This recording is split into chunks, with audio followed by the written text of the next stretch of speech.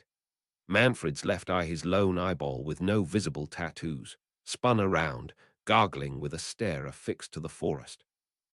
Up until a short while prior, that left eye of his had likewise been inked with tattoos. The reason why the tattoos were now absent was simple: the eyeball occupying the socket was one entirely different. Right now, the eyeball sitting in Manfred's eye socket was the left eye of a man who had formerly served as his underling Manfred. As expected, one doesn't quite grow accustomed to the divine protection of another. Still, I saw them. Felt. While that might be pretty useful, it's also super gross. How'd you do it, Manfred? I don't dislike your straightforward wording. However, the method of stealing divine protections is one of the Balance's secrets. Without touching upon the method itself, Manfred confirmed the presence of their enemy within the woods. In the past, Felt had experienced torment at the hands of that very divine protection of Farsight, so she had no room to doubt the credibility of the information it rendered. Felt, if they aren't coming out, then there ain't no other choice but Tarmake, wanna come out. Cracking his thick neck, Ramjay finished Felt's words. The great strategist had utilized the results of Manfred's defective divine protection of Farsight to the fullest in order to formulate a stratagem, and had been preparing the next move to be played against the opponent holed up in the forest. That was Ram. It's tough for pyro tree lumber tar burn up while still green, so it produces lots of smoke. Doesn't stop fuming easily, even if you spray it with water. This stratagem ought to be ideal. Voicing that, Ramjir's proposal was plain and simple. To smoke out Al led by Gaston and other ruffians who all took pride in their physical strength, firewood from pyro trees, set alight, was being hurled into the forest one after another. As Ramjir had stated, the firewood was only producing smoke without spreading their flames to the surroundings, giving rise to a magnificent display of white fumes. Ram, the effects of the smoke don't end at just robbing of their vision.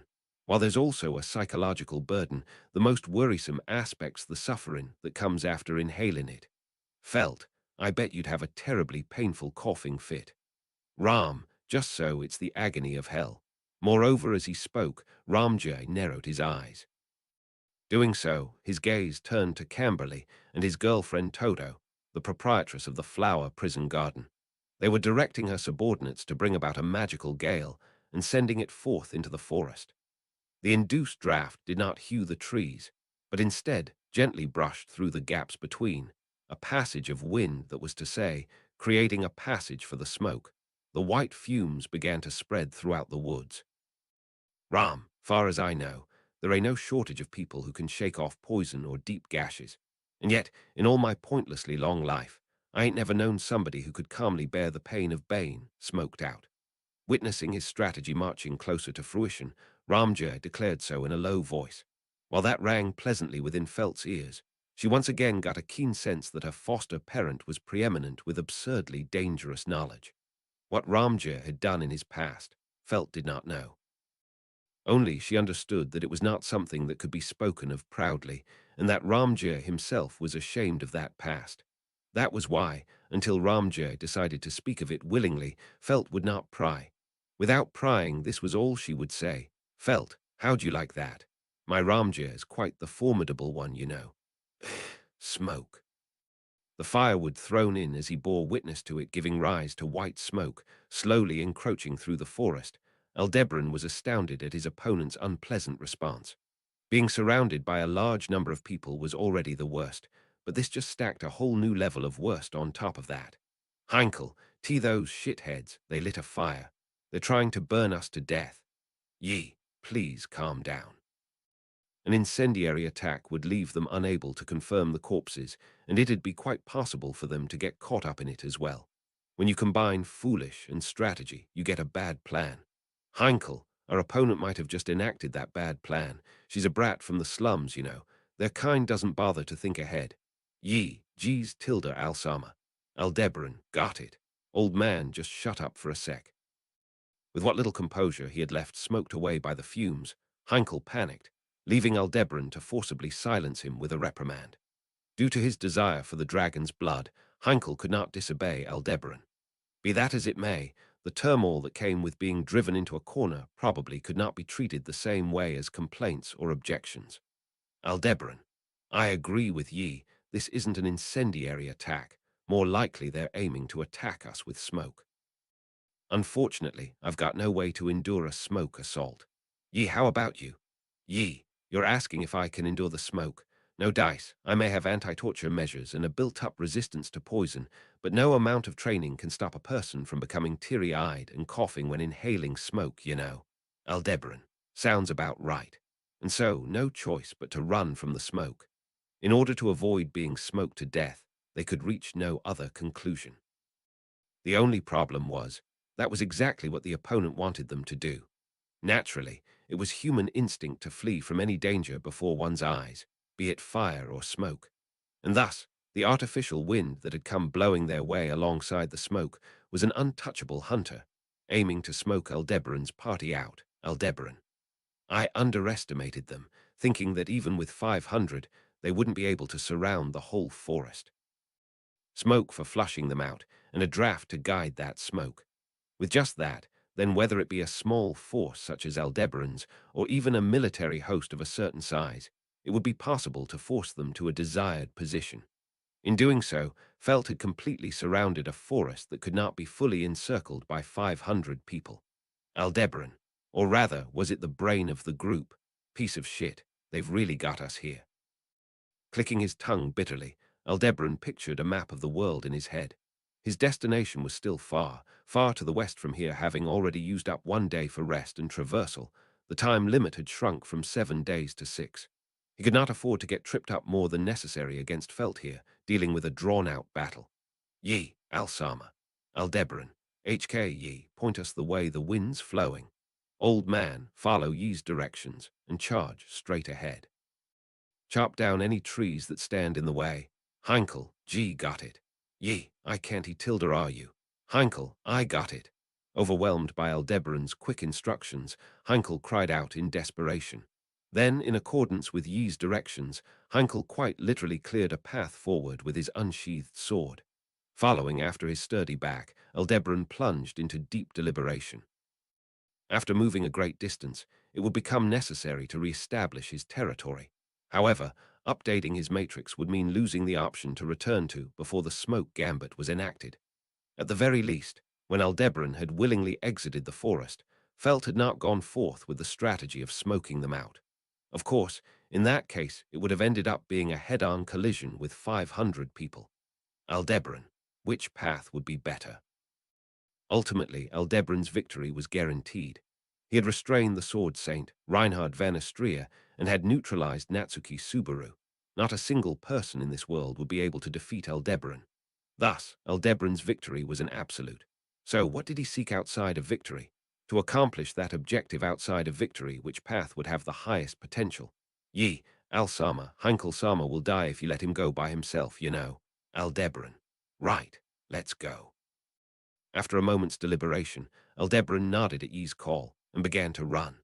Simultaneously, he updated his matrix at that moment, redefining it once he prescribed the next starting point. He readily abandoned all attachment to the possibilities that had existed up until a moment prior.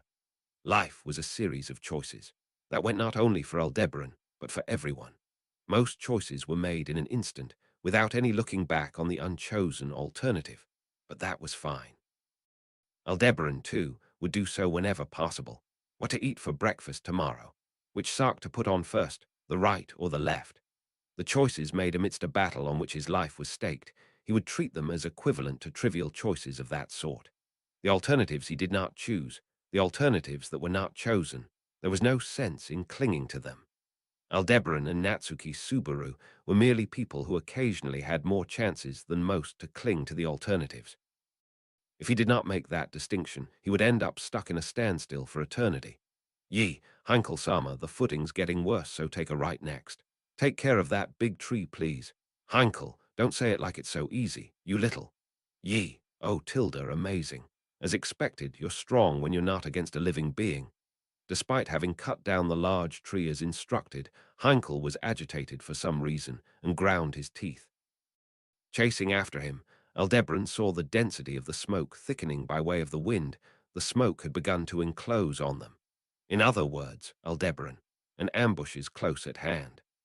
Commanding the ambush unit, Ratchins was positioning his battle formation at an exit of the forest. In all honesty, he was filled with the urge to scream that he had been assigned a duty far beyond his capabilities. In the first place, the mere fact that Ratchins's life had somehow intersected with things such as the Sword Saint, the Divine Dragon, the Witch of Envy, and so on, felt like a nightmare to him. Ratchins, God fucking damn it, where the hell did my life take such a messed up turn? Scratching his head furiously, Ratchins let out an endless stream of complaints, trampling the grass beneath his boots in frustration. It was nothing more than a petty act of venting. But to Ratchins's irritation, the damn weeds only bent softly without breaking or tearing, even as he ground them underfoot. Worse still, they pushed back against his soul, stubbornly asserting their vitality. They were the very embodiment of weeds, shameless, persistent, unyielding among them. Ratchins could not help but picture a few familiar faces, prompting a heavy sigh. Before he knew it, he had walked a great distance from where he had started. Yet, no matter where the wind scattered their seeds to take root, weeds remained weeds. Their blades might take on a slightly different hue, their stems might grow a little thicker, but a weed would never become a tree or a flower. Ratchins. Fuck's sake, so no matter where I end up, I can only ever live the way I know how, huh? Ratchins had not been told that by anyone in particular, though he felt like everyone had told him the same thing, and so he clicked his tongue. However, unlike his voice from just before, there was no trace of gloom or resentment in that sound. All that remained was the burden of a troublesome task forced upon him, and the resolve to see it through. And with that, just when a certain kind of defiance within him had finally settled. Oi, there's movement. The voice that raised the alarm belonged to one of the roughnecks stationed alongside Ratchins in the field. They were people of the Flanders criminal underworld, made of the same stuff as Gaston, Camberley, and Ratchins know. This lot was even more hardened than them in terms of villainy. It was strange to be standing shoulder to shoulder with them, but here, their familiarity with violence made them dependable. Drawn in by their reactions, Ratchins turned his gaze toward the forest. If things went according to plan, the helmet bastard and his companions, driven out by the smoke, would burst out from there. Then crushing them with the power of sheer numbers would be Ratchins's Ratchins. Ha! The following moment, it was not the helmet bastard that sprang from the forest. It was a cannonball. No, that was not quite right. To be precise, it was a massive tree, hurled with the force of a cannonball, spinning end over end as it made a mad dash straight for Ratchins's formation. Ratchins. The trunk was thicker than Gaston's torso, and it was over 10 meters long. This unfriendly tree cannonball was barreling straight for the heart of their formation. Beholding the sight of that, the ruffians shouted, scrambling to flee in a panic. However, Ratchins, Elgoa. Boom, a thunderous explosion rang through the sky, and a bright red flower of fire bloomed against the blue.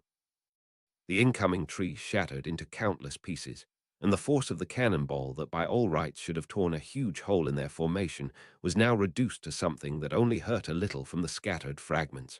And with his finger pointed skyward, Ratchins had made that happen. Ratchins, you fucks, this ain't the time to be pissing yourselves. At times like these, the ones hooray scared lose. You've all heard that 100 times, right? Shouting at the bunch who had flinched in the wake of that attack, Ratchins drew the knife at his waist.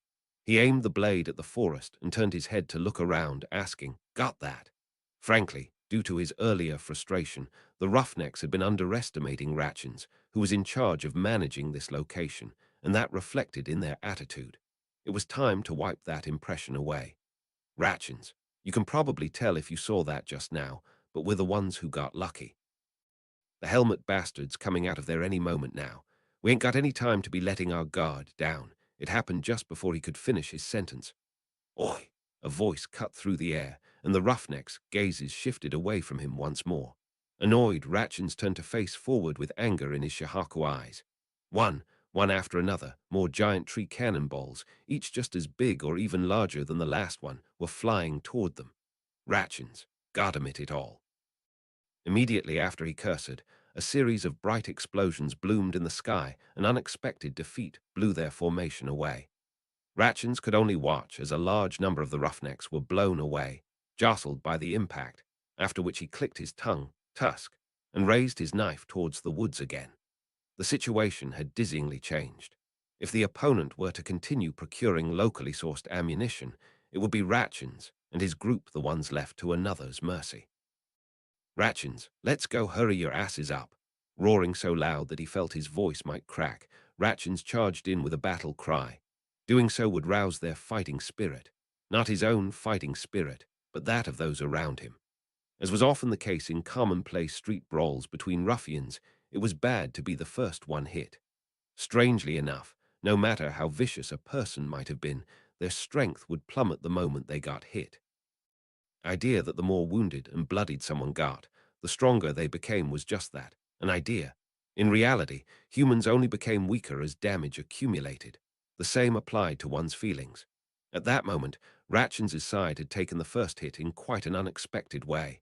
That weakness caused by taking the first hit needed to be overwritten with momentum.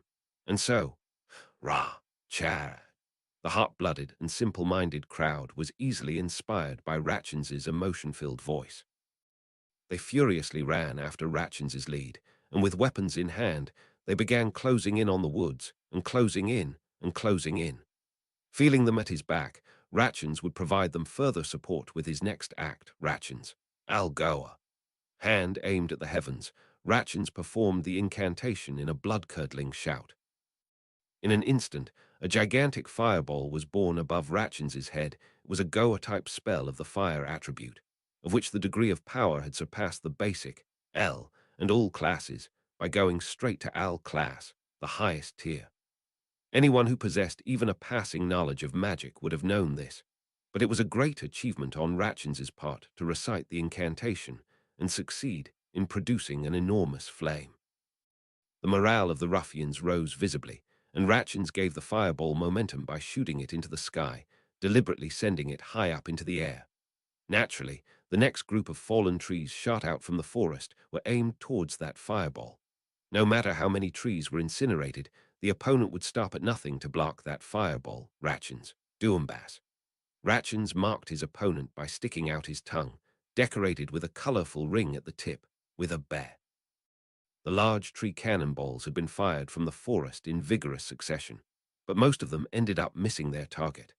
That was because the first shot had shattered the Algoa, which, in reality, was just a flattened and stretched out Goa, a papier-mâché just for show, and the remaining shots merely dug pointlessly into the plain, all in an effort to reduce the damage received by Ratchins and his group of ruffians, by having the enemy waste ammunition attempting to intercept the foe Algoa. The plan had succeeded, and Ratchins and the group of roughnecks charged into the woods all at once. Ratchins, the first shot took us by surprise and sorta reduced our power, but still, with Ratchins' support, the group of 50 ruffians charged in nearly unscathed. And then, Tilda, geez, didn't you only get in because Heinkel Sama got flustered, Tilda? The moment he heard that sweet, relaxed voice of a woman, Ratchins' feet stopped. A bad feeling had taken over his whole body, and he instinctively stopped dead in his tracks. Such was not the case. It was true that a bad feeling had taken over his body, but he did not stop of his own volition. In an instant, he had lost all freedom of movement. Moreover, it was not just Ratchins. The same had happened to the 50 ruffians who had charged into the woods with Ratchins all at once, and the perpetrator of that act was. No matter how good I might be at fighting many on one, there's such a thing as a limit, really. So said the red-haired woman, who looked down through the gaps in the trees at Ratchins and his group, who had been stopped in their tracks. A slender woman in a maid's uniform with a somewhat wafu design was watching the immobilized men who were shouting in confusion and anger. From midair, the woman's figure was high up in the trees. However, she was not using a tree trunk or branches as a foothold. She stood tall and proud in seemingly empty space, smiling as she watched Ratchins and his group, who had lost their ability to move. This was what Ratchins had discerned, only able to move his head and eyeballs. Yee, after all, I can only tie together a Butilda T 100 people at once, yeah. That this woman, whose outrageous combat abilities could be rivaled only by her even more terrifying personality, was accompanying the helmet bastard whom they were supposed to defeat. Utilizing the trees that Heinkel had cut down, it was an attack that ought to be called a fallen tree cannon. In order to implement such a thing without the use of the divine dragon's vast mana pool, it was necessary to make full use of physical labor on a level incomparable to that of making fried rice with whatever was on hand. Really now, you're so rough in how you make use of me, Alsama. When you combine cruel and usage, you get exploitation. With the help of Yi, who could not help but complain at every turn, they had raised several of the large trees cut down by Heinkel into the air, creating a launch pad for them. And in order to actually fire them, Aldebaran mobilized his scientific knowledge to Aldebaran. Old man, on my signal, pull your arms as hard as you can. As hard as you can. Heinkel, it's not just that woman. I too have some reservations regarding your attitude there, Aldebaran. Aldebaran, remember now, dragon's blood, dragon's blood. Heinkel, HK, just give me the signal already. Ultimately, the application of scientific knowledge required an investment in equipment, so Aldebaran had to rely on the physical prowess of Heinkel, whose veins were bulging as a result of poor treatment. Chased off by the smoke, they continued moving through the forest in a way that kept them falling further into their opponent's trap.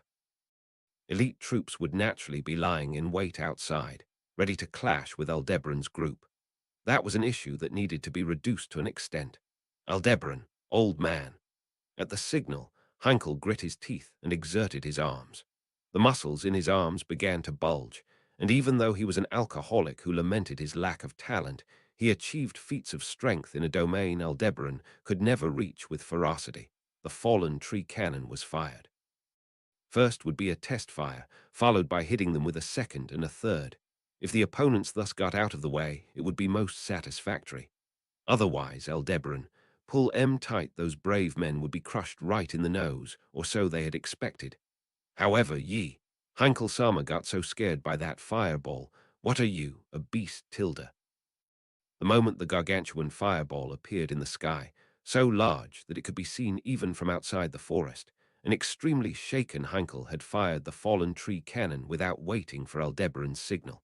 As a consequence, they had failed to destroy the majority of the enemy, resulting in them storming the forest.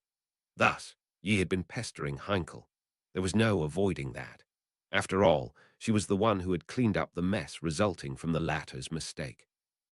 The enemy force of about 50 men who charged in was halted by Yi's skill alone, by a weapon that had been strung up all across the surrounding area, stretching out from all 10 of Yi's fingers. That was, these threads. Breathing heavily, the man seemed to realize the truth of what had bound his movements. He was a thug Aldebaran recognized. If he remembered correctly, a former thug currently working for Felt Ratchins. At Ratchins's words, Yi exclaimed with an "oh tilde" as she floated in the air. Yi, how perceptive. Of course, this isn't just any tilde old sewing thread, you know. This is what's known as a shinobi technique, though I've never seen anyone else who can use it except me. As Yi spoke, she looked down on the men from high in the air. Although she appeared to be floating without relying on anything else, in reality she did have a firm foothold. Yi's specialty was the steel thread technique, which she had used to string threads up all throughout the forest. Aldebaran, a thread user so to speak, amidst the numerous kinds of epic weapons, it's one that sits near the top of my ranking. Yi, wow, how rare. Did you just praise me, Alsama? Is tomorrow the day spears come raining down? Aldebaran, don't worry, I was about to say that just because I like the weapon, the user's a whole different matter. Yi stuck her tongue out at that reply, so without touching on her attitude, Aldebaran looked down upon the enemy below. Having borrowed the power of Yi's threads to climb atop the trees, he looked down on them. Even when one strained their eyes, Yi's steel threads were nigh impossible to perceive. Tightly strung up, they entangled Ratchins and the other adversaries in a manner akin to a spider web, completely restraining them. The ability to freely bundle together and skillfully handle all sorts of things was Yi's true value. They had not only used the steel threads to restrain the enemy, but had also been able to come up with a device, such as their fallen tree cannon from earlier, where they had tied and raised up the cut-down large trees in such a way that they would be sent flying in a spin when a thread was pulled. Coiling many threads around Heinkel's arms and having him pull them around like a workhorse was just another job for him as a cog in their contraption. In any case, relative to the impactfulness of the fallen tree cannon's appearance, the damages it caused had been minimal. Ultimately, they had ended up passing by most of the enemy, but in reality, if that many people had come freely swinging at him without Yi, Aldebaran would have been in for some exhausting proceedings. Aldebaran, when the fight's not one-on-one, the level of difficulty immediately explodes upwards for me. As he had done at Pleiades' watchtower, Aldebaran could handle the tag team of Garfield and Ezo in plain combat, but if there had been one more person there, it would have been a completely different story. The fact of his victory would not have wavered, but there was easily the possibility that his number of attempts would have changed by an entire degree of magnitude. In that battle, too, he had done as much as he could to prevent a two-on-one, provoking Garfield and guiding him such that it would be a one-on-one in that space. In a one-on-one, Aldebaran could find a path to victory even against Reinhard. However, the more the number of opponents increased, the more astronomical a number of attempts he would need in order to find a path to victory. Hence, Aldebaran was grateful for the presence of Yi, who was much more adept at fighting a large number of people than he was, and the value of Yi's techniques could also be found elsewhere. Heinkel, oi, what are you gonna do with these guys? Are you planning to kill them all? Before he could explain that value, Heinkel voiced a question. Heinkel, left on the ground as Aldebaran and Yi used the threads to escape into the sky, made a bitter face as he witnessed Ratchins and the others entrapped by the steel threads. Heinkel's sword would falter when up against somebody powerful, but the reason for his bitter face in that moment was likely one that differed from that sort of cowardice of his. In response to that cowardice, Aldebaran shook his head, and Aldebaran, nah, there's no need to kill them. Rather, it's smarter to leave them wounded. The dead won't be paid any mind, but the living will need to be treated. This way'll leave the opponent with less hands to spare. Heinkel, I see. Yeah, that's right. I was just thinking the exact same thing. Yi, oh my, when you two old misters come to an understanding like that, Yi-chan feels left out. It was clear that upon hearing Aldebaran's response, Heinkel felt relieved.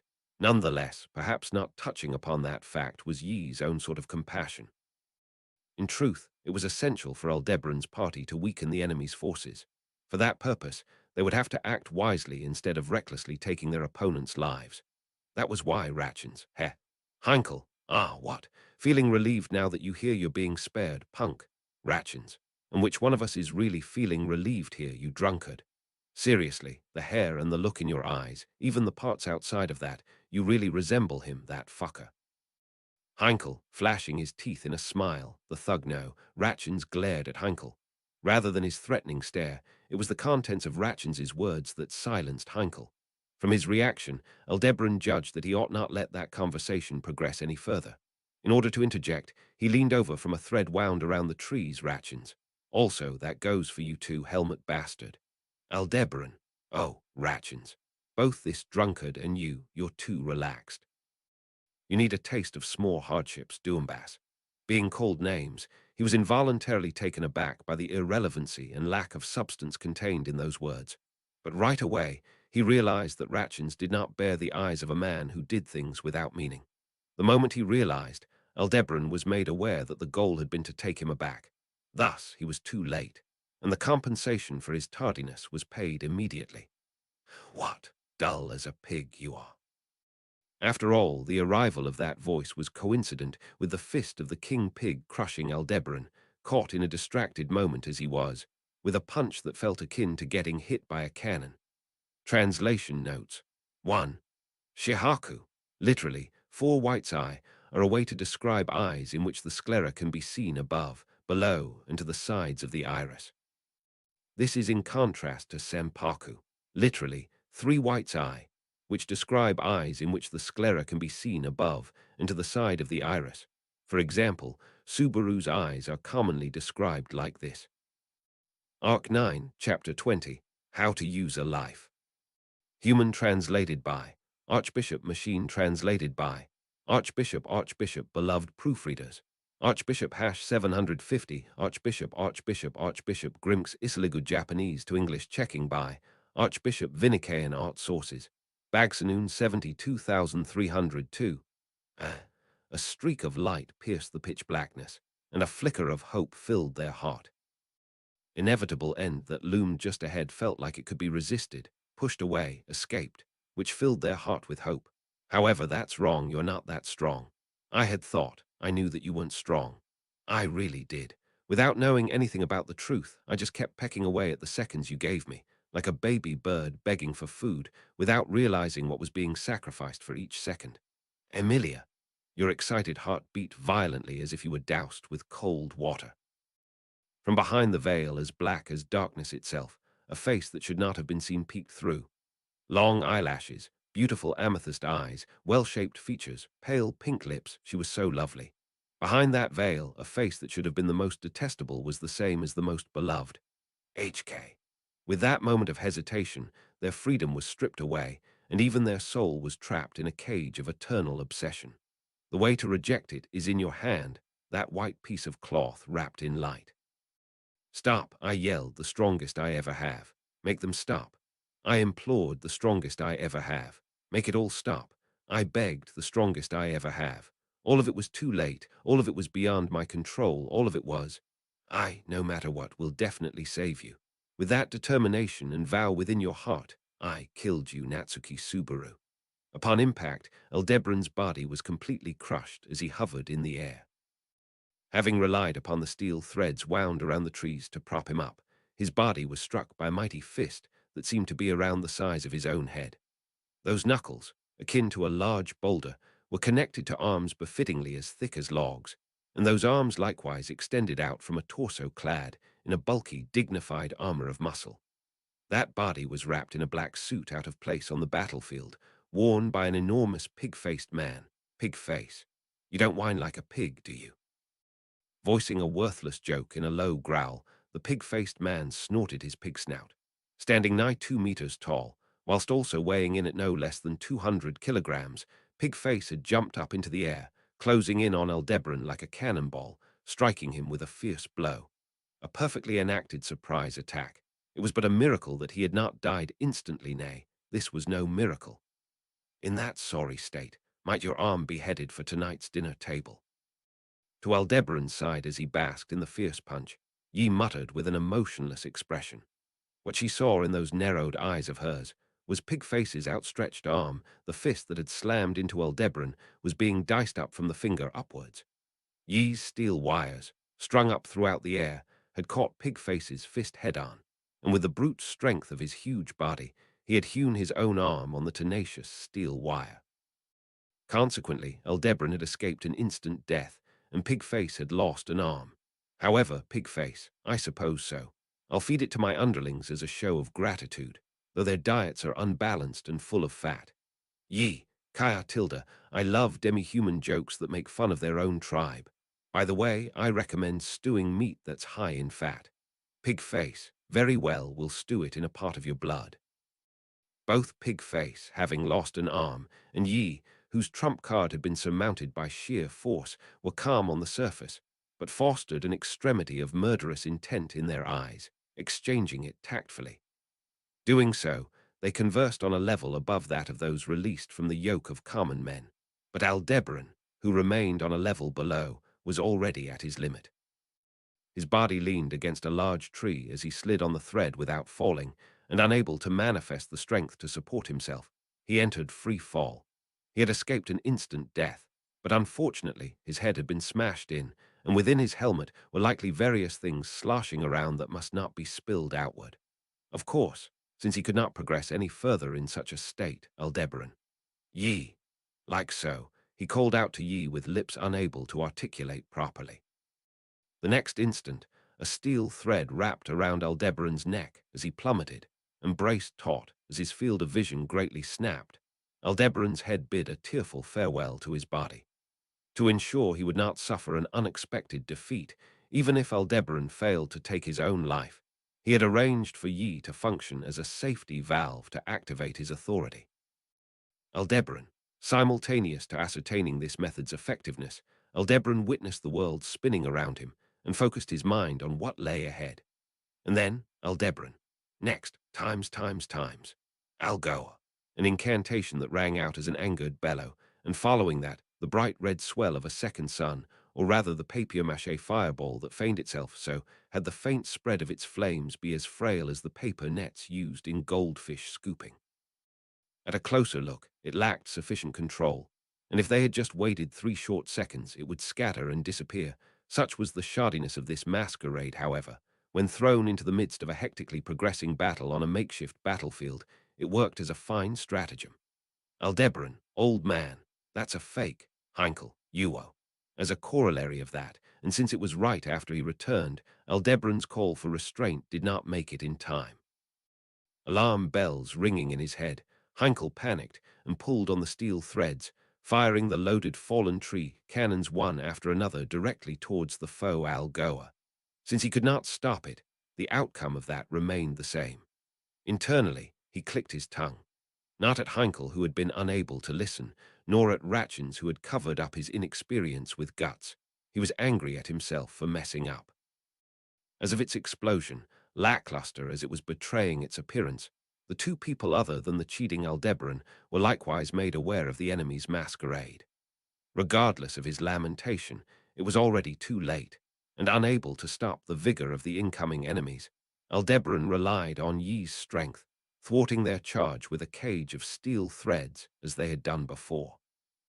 However, to make sure that this time did not end up the same as the last, he did not escape up into the trees, but instead deliberately jumped backwards and changed course to standing beside Heinkel. Thus this time would, "What, dull as a pig you are." He had been readied for the blow to come, but it had arrived from directly above him together with some cruel dark humor. Sarked right in the head by an intense strike, Aldebaran's head was buried in the dirt floor of the forest. He had changed his position. He had exercised caution, and yet it had all been painted over by an attack from above. Heinkel, where the hell did Gohak?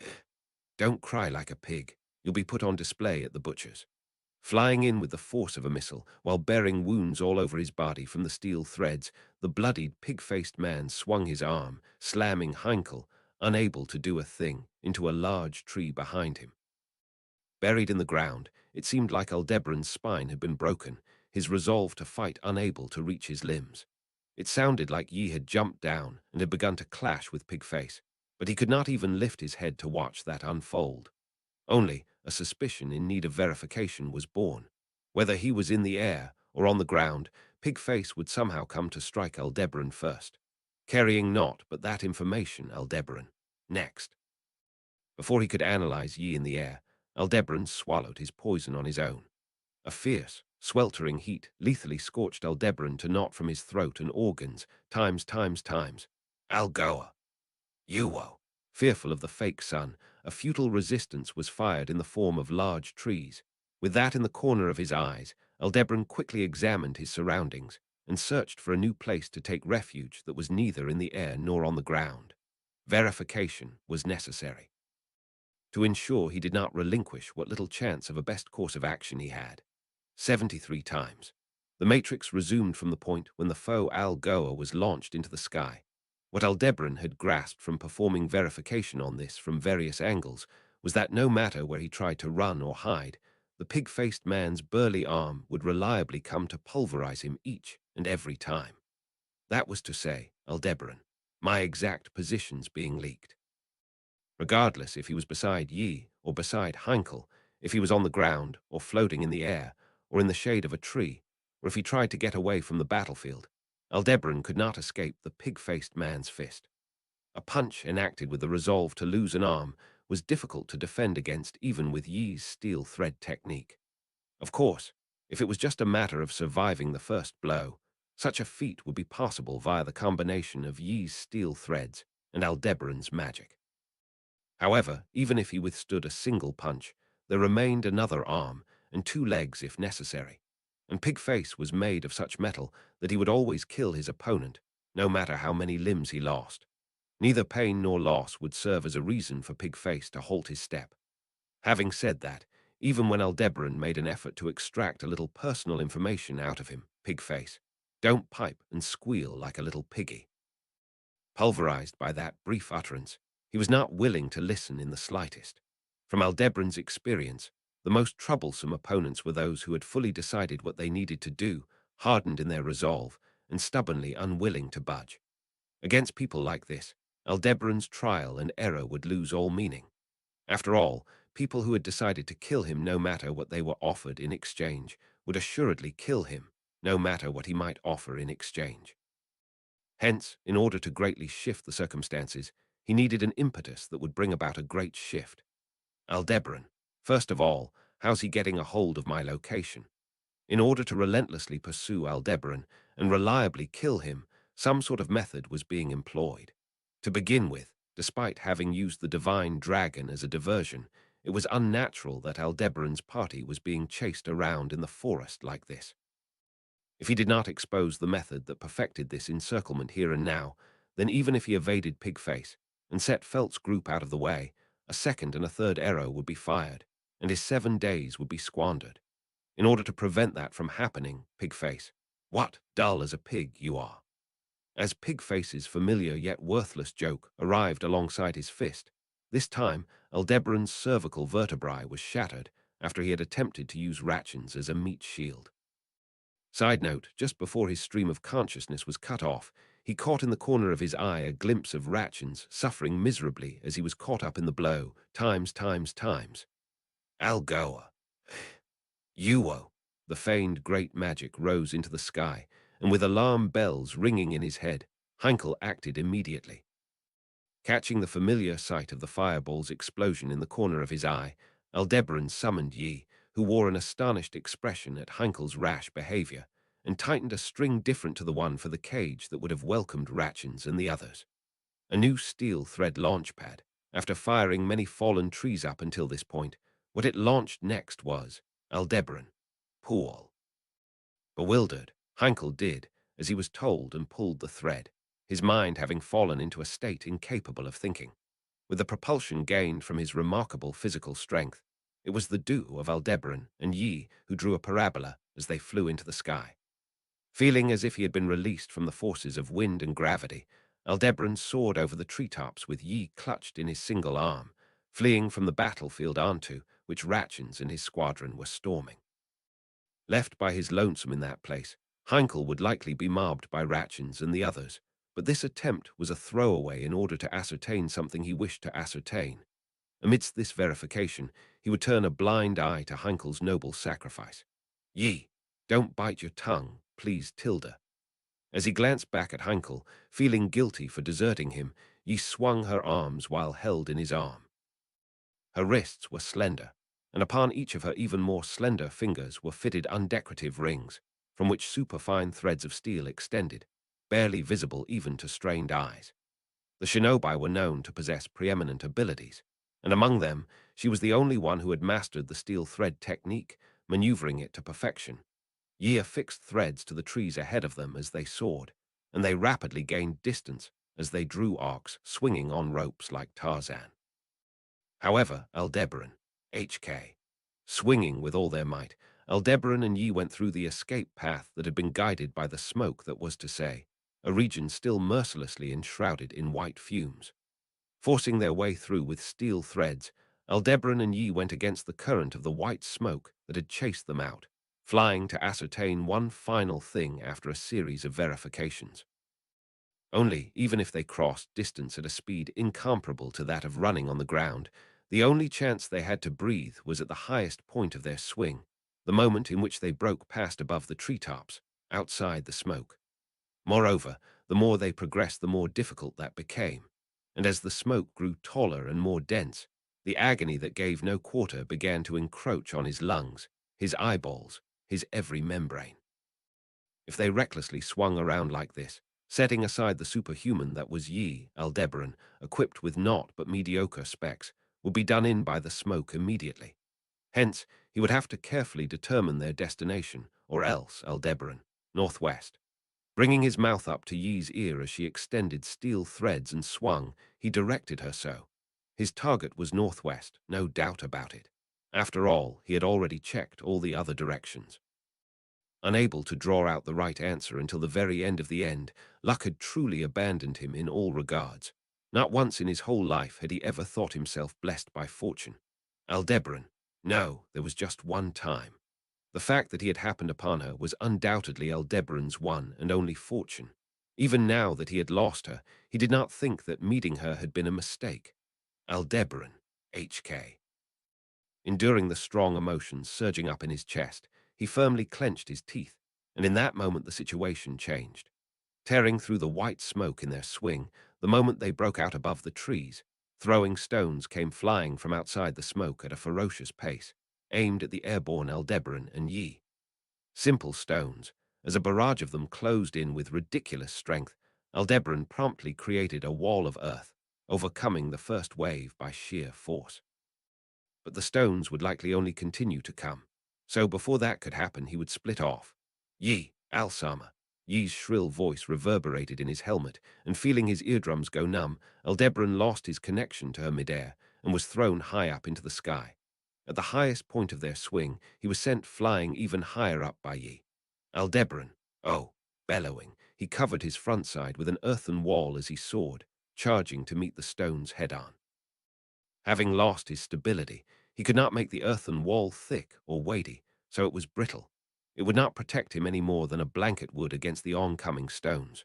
But even so, Aldebaran had escaped the white smoke and had once again exited the forest.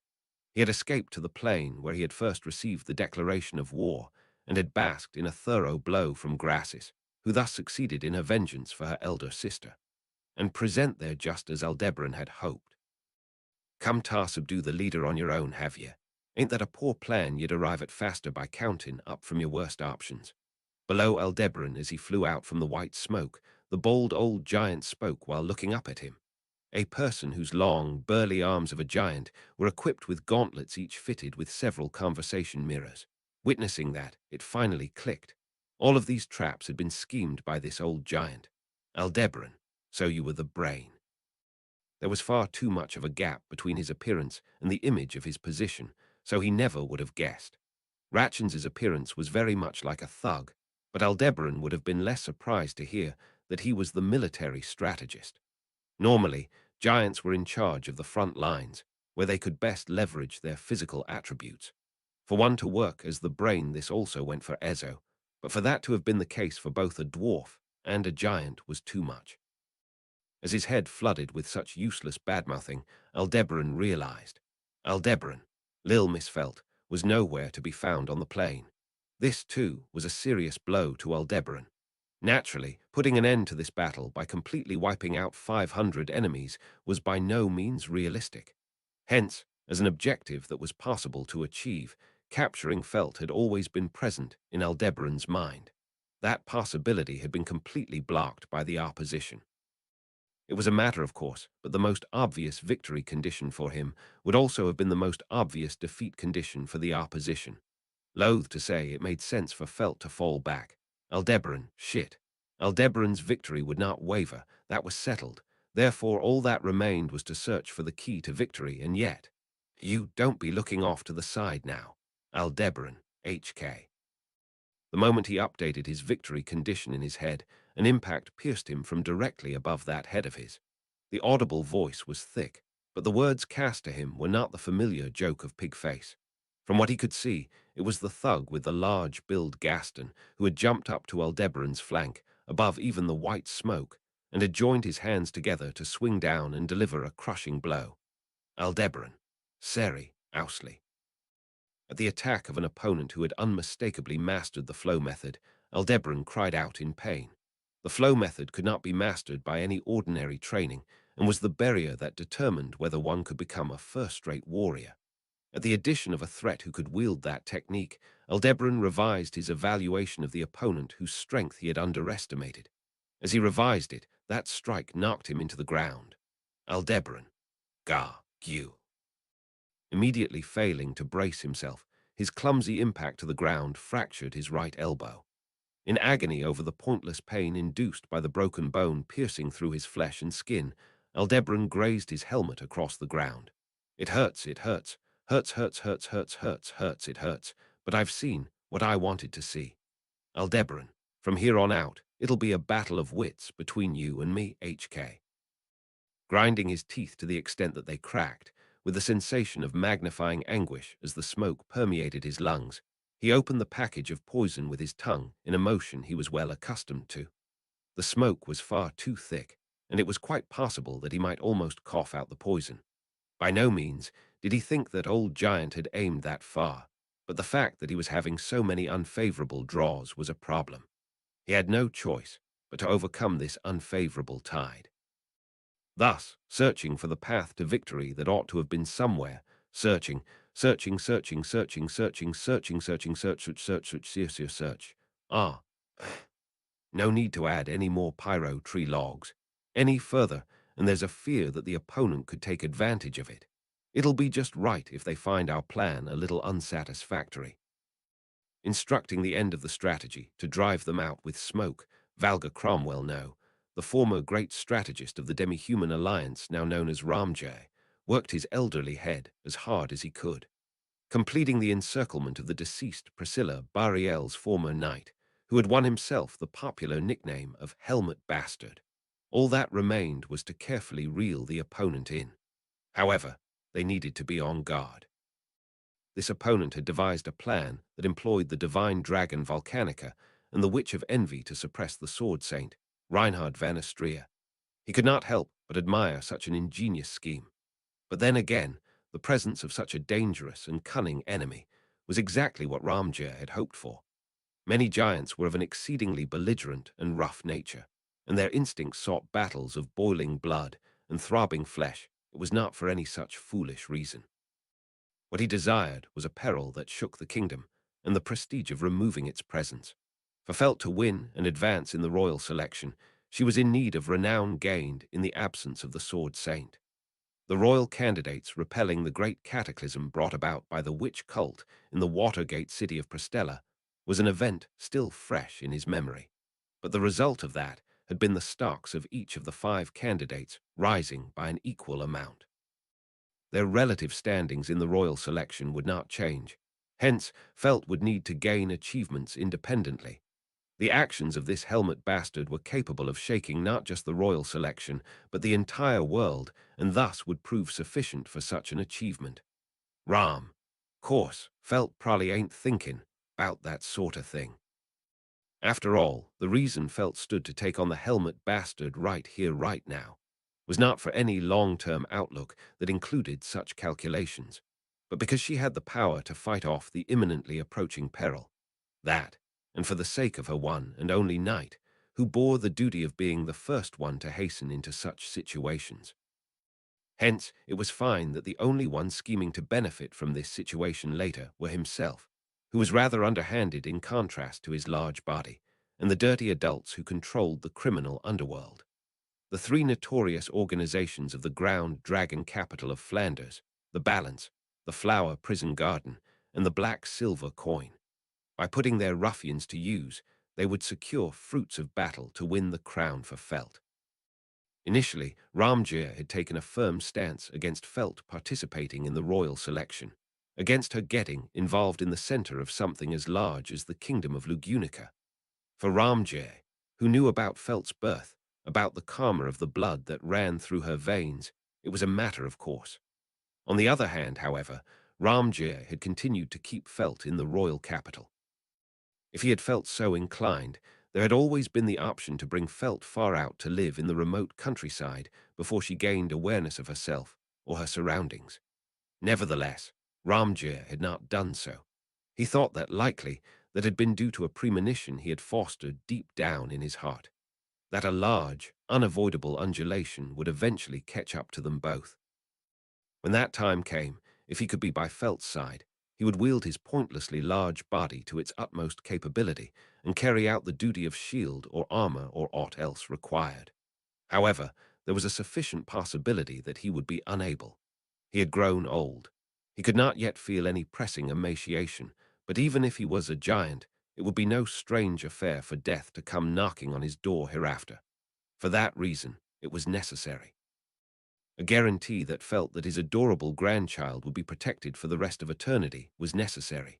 If the promissory note for that meant the apex of the kingdom, he would crown Felt himself. For that purpose, he would not hesitate to once more swing the baton of command he had vowed to never swing again. Ram, though, compared to the past, my chances have decreased an awful lot. Ta this day, the nightmares won't let me go. Almost half a century had passed, and the demi-human war was a distant memory. Even so, throughout that long, long time, the embers of regret had only continued to simmer in a pot within Ramjai. When he gained a chance to see the light of day, the lid of that pot was opened. Back then, the foolish Valga Cromwell had been insufficient. Time had made up for that foolishness of his, and while his asininity remained unchanged, Ramjai would wield his intellect. That was to say, Ram, this here'll be a battle of wits between the helmet bastard and myself. Ah, these threads. The moment Ratchins charged into the forest, his whole body was immediately entangled and restrained in extremely fine steel threads. As he spat out his frustrations, Aldebaran listened to him from a position within arm's reach. Aldebaran had deliberately exposed his position to his opponents, beckoning the enemies to rush toward him, ensnaring them right in his trap. At the hand of Yi's steel thread technique, 52 enemies were bound. He had already been associating with these enemies long enough that he had finished counting them all, but of course, it was not as though Yi had subdued them through simple physical strength. Yi, as you can see here, Yi Chan has slender arms, you know. By using nearby trees, other obstacles, or even the bodies of the people in question as fulcrums, I'm suspending these guys with their feet still touching the ground. And so, Yi disclosed the trick that had been performed, but the gist of it was still unclear to those who had heard it. At any rate, Ratchins and his group were trapped in a web of steel threads coiled around many times over, and it would be nearly impossible for them to escape against Yi's will. So long as that fact was clear, it was top-notch work. On top of that, receiving a glare from the Shahaku eyes of Ratchins, who was powerless to move even with his target right before him, Aldebaran forcefully laid his hands on Ratchins's clothing and rummaged around in his pockets. Ratchins, W, what the hell, you fuck? I ain't into this kind of thing. Yi, woe tilde W, how bold of you, Alsama. No wonder that you never seemed interested in Yi Chan, no matter how much I enticed you. Coincident with this newfound understanding, my pride as a woman is rapidly being restored. Aldebaran, stop screwing around. There's a mirror. Find the mirror. One of them has it. Old man, you search too. Holding down Ratchins as he writhed in an attempt to escape, Aldebaran yelled at Yi and Heinkel, who then began shuffling through the belongings of the immobilized men, searching for the conversation mirror. The speed and accuracy of the transmission of information had the capability to change the nature of war. Such a thing had been used in all manners of fiction from all over the world, past and present. But this concept, that he had previously only vaguely understood at face value, had finally hit home for Aldebaran. The old giant, who served as the brain of this operation, had prepared gauntlets fitted with a multitude of conversation mirrors. With that, the old giant had become the central commander of the group, and by exchanging information in real time, he was able to control all 500 fighters at will. If Aldebaran's location and number of allies continued to be leaked in this way, his group would never have a moment to catch their breaths. Therefore, it was essential to ensure that they shattered each unit's conversation mirrors. To that end, Aldebaran found it. Heinkel found it. Yi found it. Finding the sensation he sought at his fingertips, Aldebaran pulled it out and held it aloft, cheering, but his joy was drowned out by the voices of the other two, which were raised nearly simultaneously with his. Letting out a ah, Aldebaran turned around and saw Yi and Heinkel, who had been conducting a search of the other ruffians while he was groping Ratchins, staring with their eyes wide open. Both of them were holding a small mirror in their hands. Aldebaran, conversation mirrors are meteors that can be replicated, but the cost would still be stupidly expensive. He understood why Ratchins, who was most likely the commander of this unit, would have one. He also understood why his aide would have one, not wanting to leave communications to the commander alone. But he did not understand why anybody else would be carrying one. No matter what, it would have been impossible to equip the vast majority of a military force with conversation mirrors. In other words, these were Aldebaran. Are these dummies, Ratchins, Doombas? At Aldebaran's dumbfounded mutter, Ratchins stuck out his tongue and fired an insult at him. Seeing the colorful ring swaying on the tip of that long tongue, Aldebaran reflexively used his own tongue to unwrap the package of poison hidden behind his molar. It was at that moment. What, dull as a pig, you are. The poor joke that he had heard so many times that calluses were starting to form on his ears arrived alongside a punch, and Aldebaran could not distinguish whether it was the impact or the poison that had ended his life. Only, the thoughts that came to his mind were not vulgar curses towards that pig face, but rather Aldebaran, that shitty old geezer. It was an insult that amounted to nothing more than praise for an adversary who was pulling the strings of a plan that was not just formidable, but downright unreasonable. Ah, these threads. The feint achieved by masquerading a Goa as an Al-Goa had succeeded, allowing Ratchins to charge at the enemy with minimal damage received from the fallen tree cannon. Having realized that he had been immobilized by threads fine to the point of being nigh invisible, he could not hide his astonishment. Had he been the only one ensnared, he could have still forced himself to accept it. However, it was not solely Ratchins who had been immobilized, but also the 50 ruffians who had charged into the woods with him. Were he to try implementing something like this himself, the mere thought of recreating the intricate geometry of the cage of wires set up in the forest within his mind would have made him give up. That was how extraordinary this feat had been. But what was far more astonishing to Ratchins, even beyond the woman who had bound him in thread, "Sorry, but I'll be shattering that." With those words, the helmet bastard searched the breast pocket of one of the ruffians the man chosen for the duty of being the mirror-bearer, pried out the conversation mirror, and dropped it on the ground, readily crushing it underfoot.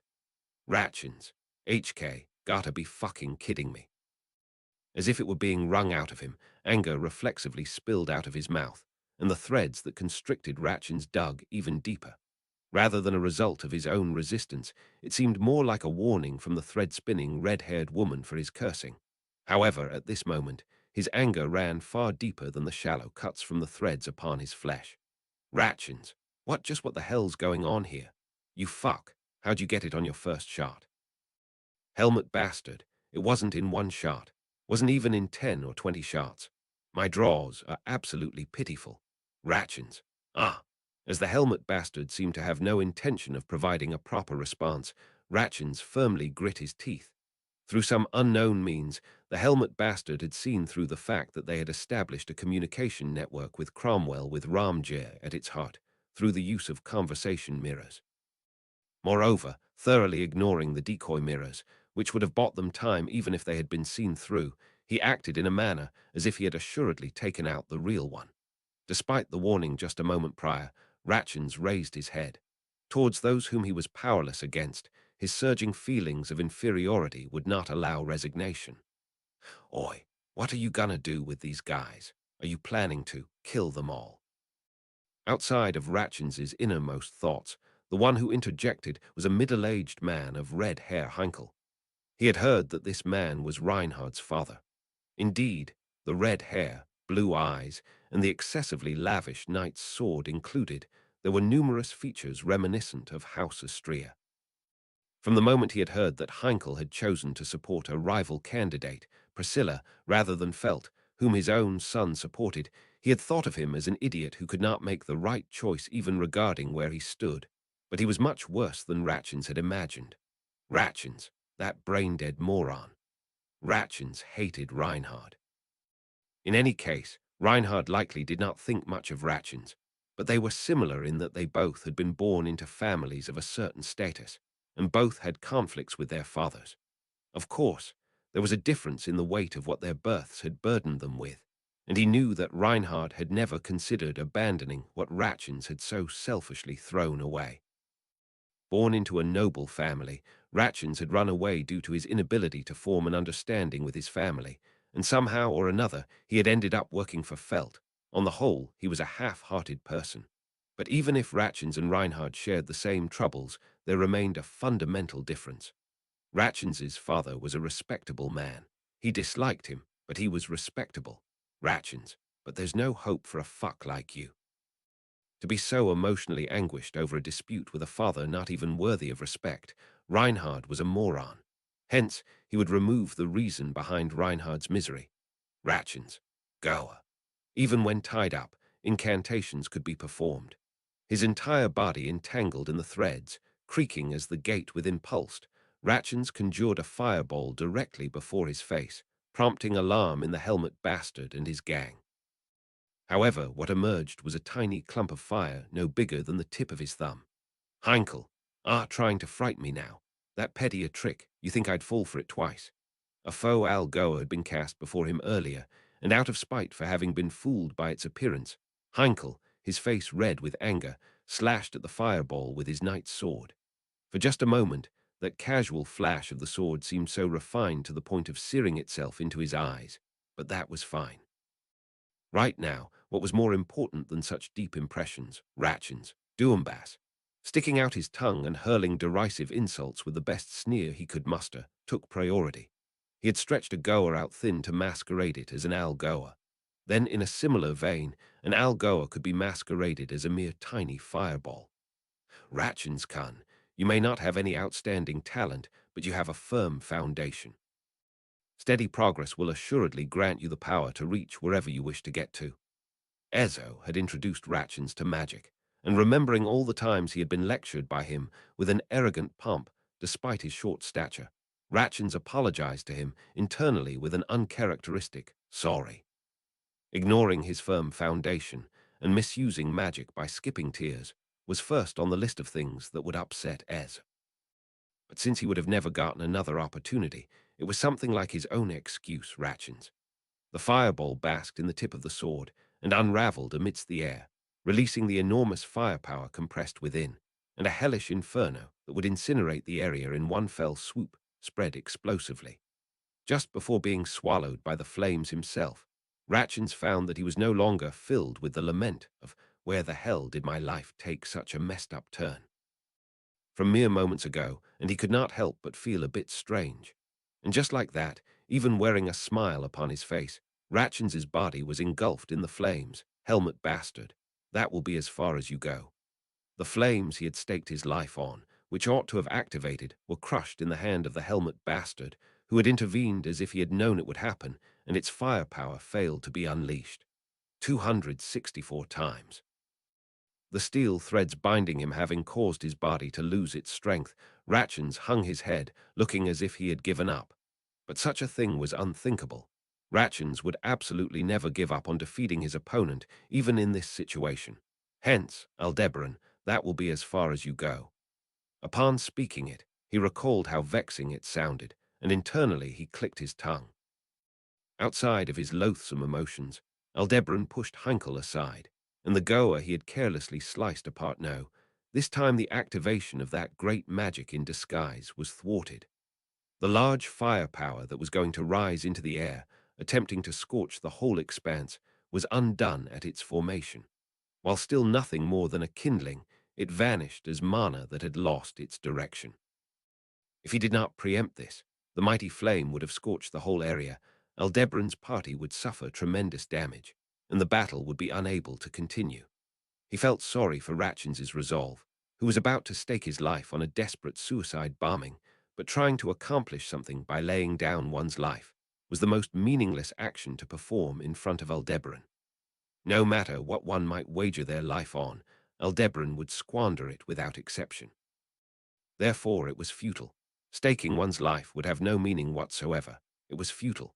Futile, futile, futile, futile, futile, futile, futile, futile, futile, futile, and yet Ratchins, Goa, Aldebaran, stop. His initial kindling extinguished, Ratchins nevertheless performed another incantation. Bellowing at him, Aldebaran raised his fist overhead and hammered it into the body of the man incapable of moving. He socked him right in the cheek, drove a kick into his abdomen, and struck him in the head once more. Unable to brace himself to withstand the impacts, Ratchins had to take it all as a punching bag. Even if Aldebaran was just a second-rate or third-rate warrior, he could overthrow even Garfield if he pressed his vital points. And yet Ratchins, Ratchins did not cease his incantations. Aldebaran, why? Once again crushing the kindling as it tried to come alive, he slammed the fist that did so into Ratchins. However, even when hit by a series of punches, the signs of new magic, attempting to interfere with the world, did not cease to be born around Ratchins. That was to say, even if his final stratagem had been seen through, Ratchins would never yield. Ye, Alsama, there'll be no end to this. In Aldebaran's ear, out of breath as he was, such a voice was gently raised. Subsequently, the bound Ratchins's head was lifted in front of him. Around his neck, a steel thread was tightly wound, wringing his slender neck. Not just that, it was starting to attempt to decapitate him. Ye, his eyes are speaking. As long as you don't kill him, he'll keep doing the same thing over and over. A truly admirable thing. Isn't that the dearest desire of all boys? In that case, Aldebaran, shut up. Ye, moving a raised finger on her right hand, Ye caused a red line of blood to streak down Ratchins's neck. Silencing her, Aldebaran glared directly at Ratchins. With his chin lifted, Ratchins gazed at Aldebaran at an angle that seemed to be looking down on him. And then Ratchins. Do ass. Cladding his right hand in a rock protector, Aldebaran struck Ratchins firmly with a blow. Receiving a blow inherently weightier than those that came before, Ratchins's forehead split open, and his blood rapidly scattered. Likely, he had been prepared to kill Ratchins with that strike, but Ye, spectacularly done, Tilda. Clapping her hands, Yi commended him whilst looking over Ratchans's limp body. Even more so than Aldebaran, Yi was sensitive to the life and death of others. To her eyes, it would be apparent that the matter had concluded with Ratchans fainting without losing his life. Aldebaran, neither that praise nor the fact that Ratchans had merely fainted would serve as consolation for Aldebaran. Only more than he had initially thought, he must not underestimate this number of 500. This was not merely a numerical figure, but 500 people hardened with the utmost resolve. He must respond to it as such. Heinkel, oh oi, Aldebaran, Aldebaran, sorry, but shut up for a sec. Having just defeated Ratchans, Aldebaran was met with Heinkel's voice. But he had exhausted himself mentally more than he had expected to a greater extent than that of merely expanding his territory, and was unable to concern himself with Heinkel at the moment. Regardless, he had succeeded in shattering the conversation mirror and had eliminated the threat of the first vanguard. All that remained. What, dull as a pig you are. Aldebaran, the arrival of the joke poking fun at their own tribe was well familiar to his ears. However, unlike before, this time it arrived without a fist to accompany it. But whether it was fine to thus deem that acceptable and treat it as a sign that he had overcome a perilous spot, he did not know. That was because, thoughtlessly stopping in place there, your head stuffed with pig food or something. As the pig-faced man declared so in a weighty voice, he was not alone. Similar to how Ratchans had been accompanied by a squadron, he did not charge in alone, but instead stood before Aldebaran's party as the second battle formation. Aldebaran, expand territory, matrix redefinition. Thoughtlessly stopping in place there, your head stuffed with pig food or something. Hearing the voice of the king pig, Doltero Amuel, across one of the conversation mirrors fitted to his gauntlets, Ramjay understood that the helmet bastard had made contact with the second battle formation. The first contact had been made by Ratchans's unit, so it was fortunate that the battle formation positioned in the nearest location included Doltero, who was the strongest warrior among the lineup they had gathered. Only, before Doltero could arrive, the helmet bastard had clashed with Ratchans, and the well-being of the unit under his command was unknown. Naturally, the same went for their commanding officer, Ratchans. Rather, considering the opponent's cunning, it would be more apt to consider Ratchans to be dead. Perhaps not. Given that a battle had occurred, it was impossible that they had handled the situation without suffering harm. The ruffians of the criminal underworld were a matter of course, but casualties would also emerge within the camp. It would be foolish to count on the single ray of hope that was present in the report Grassis had received from Flam. Therefore, Ramjay put a lid over his own feelings in between blinks and concentrated on the situation before his eyes.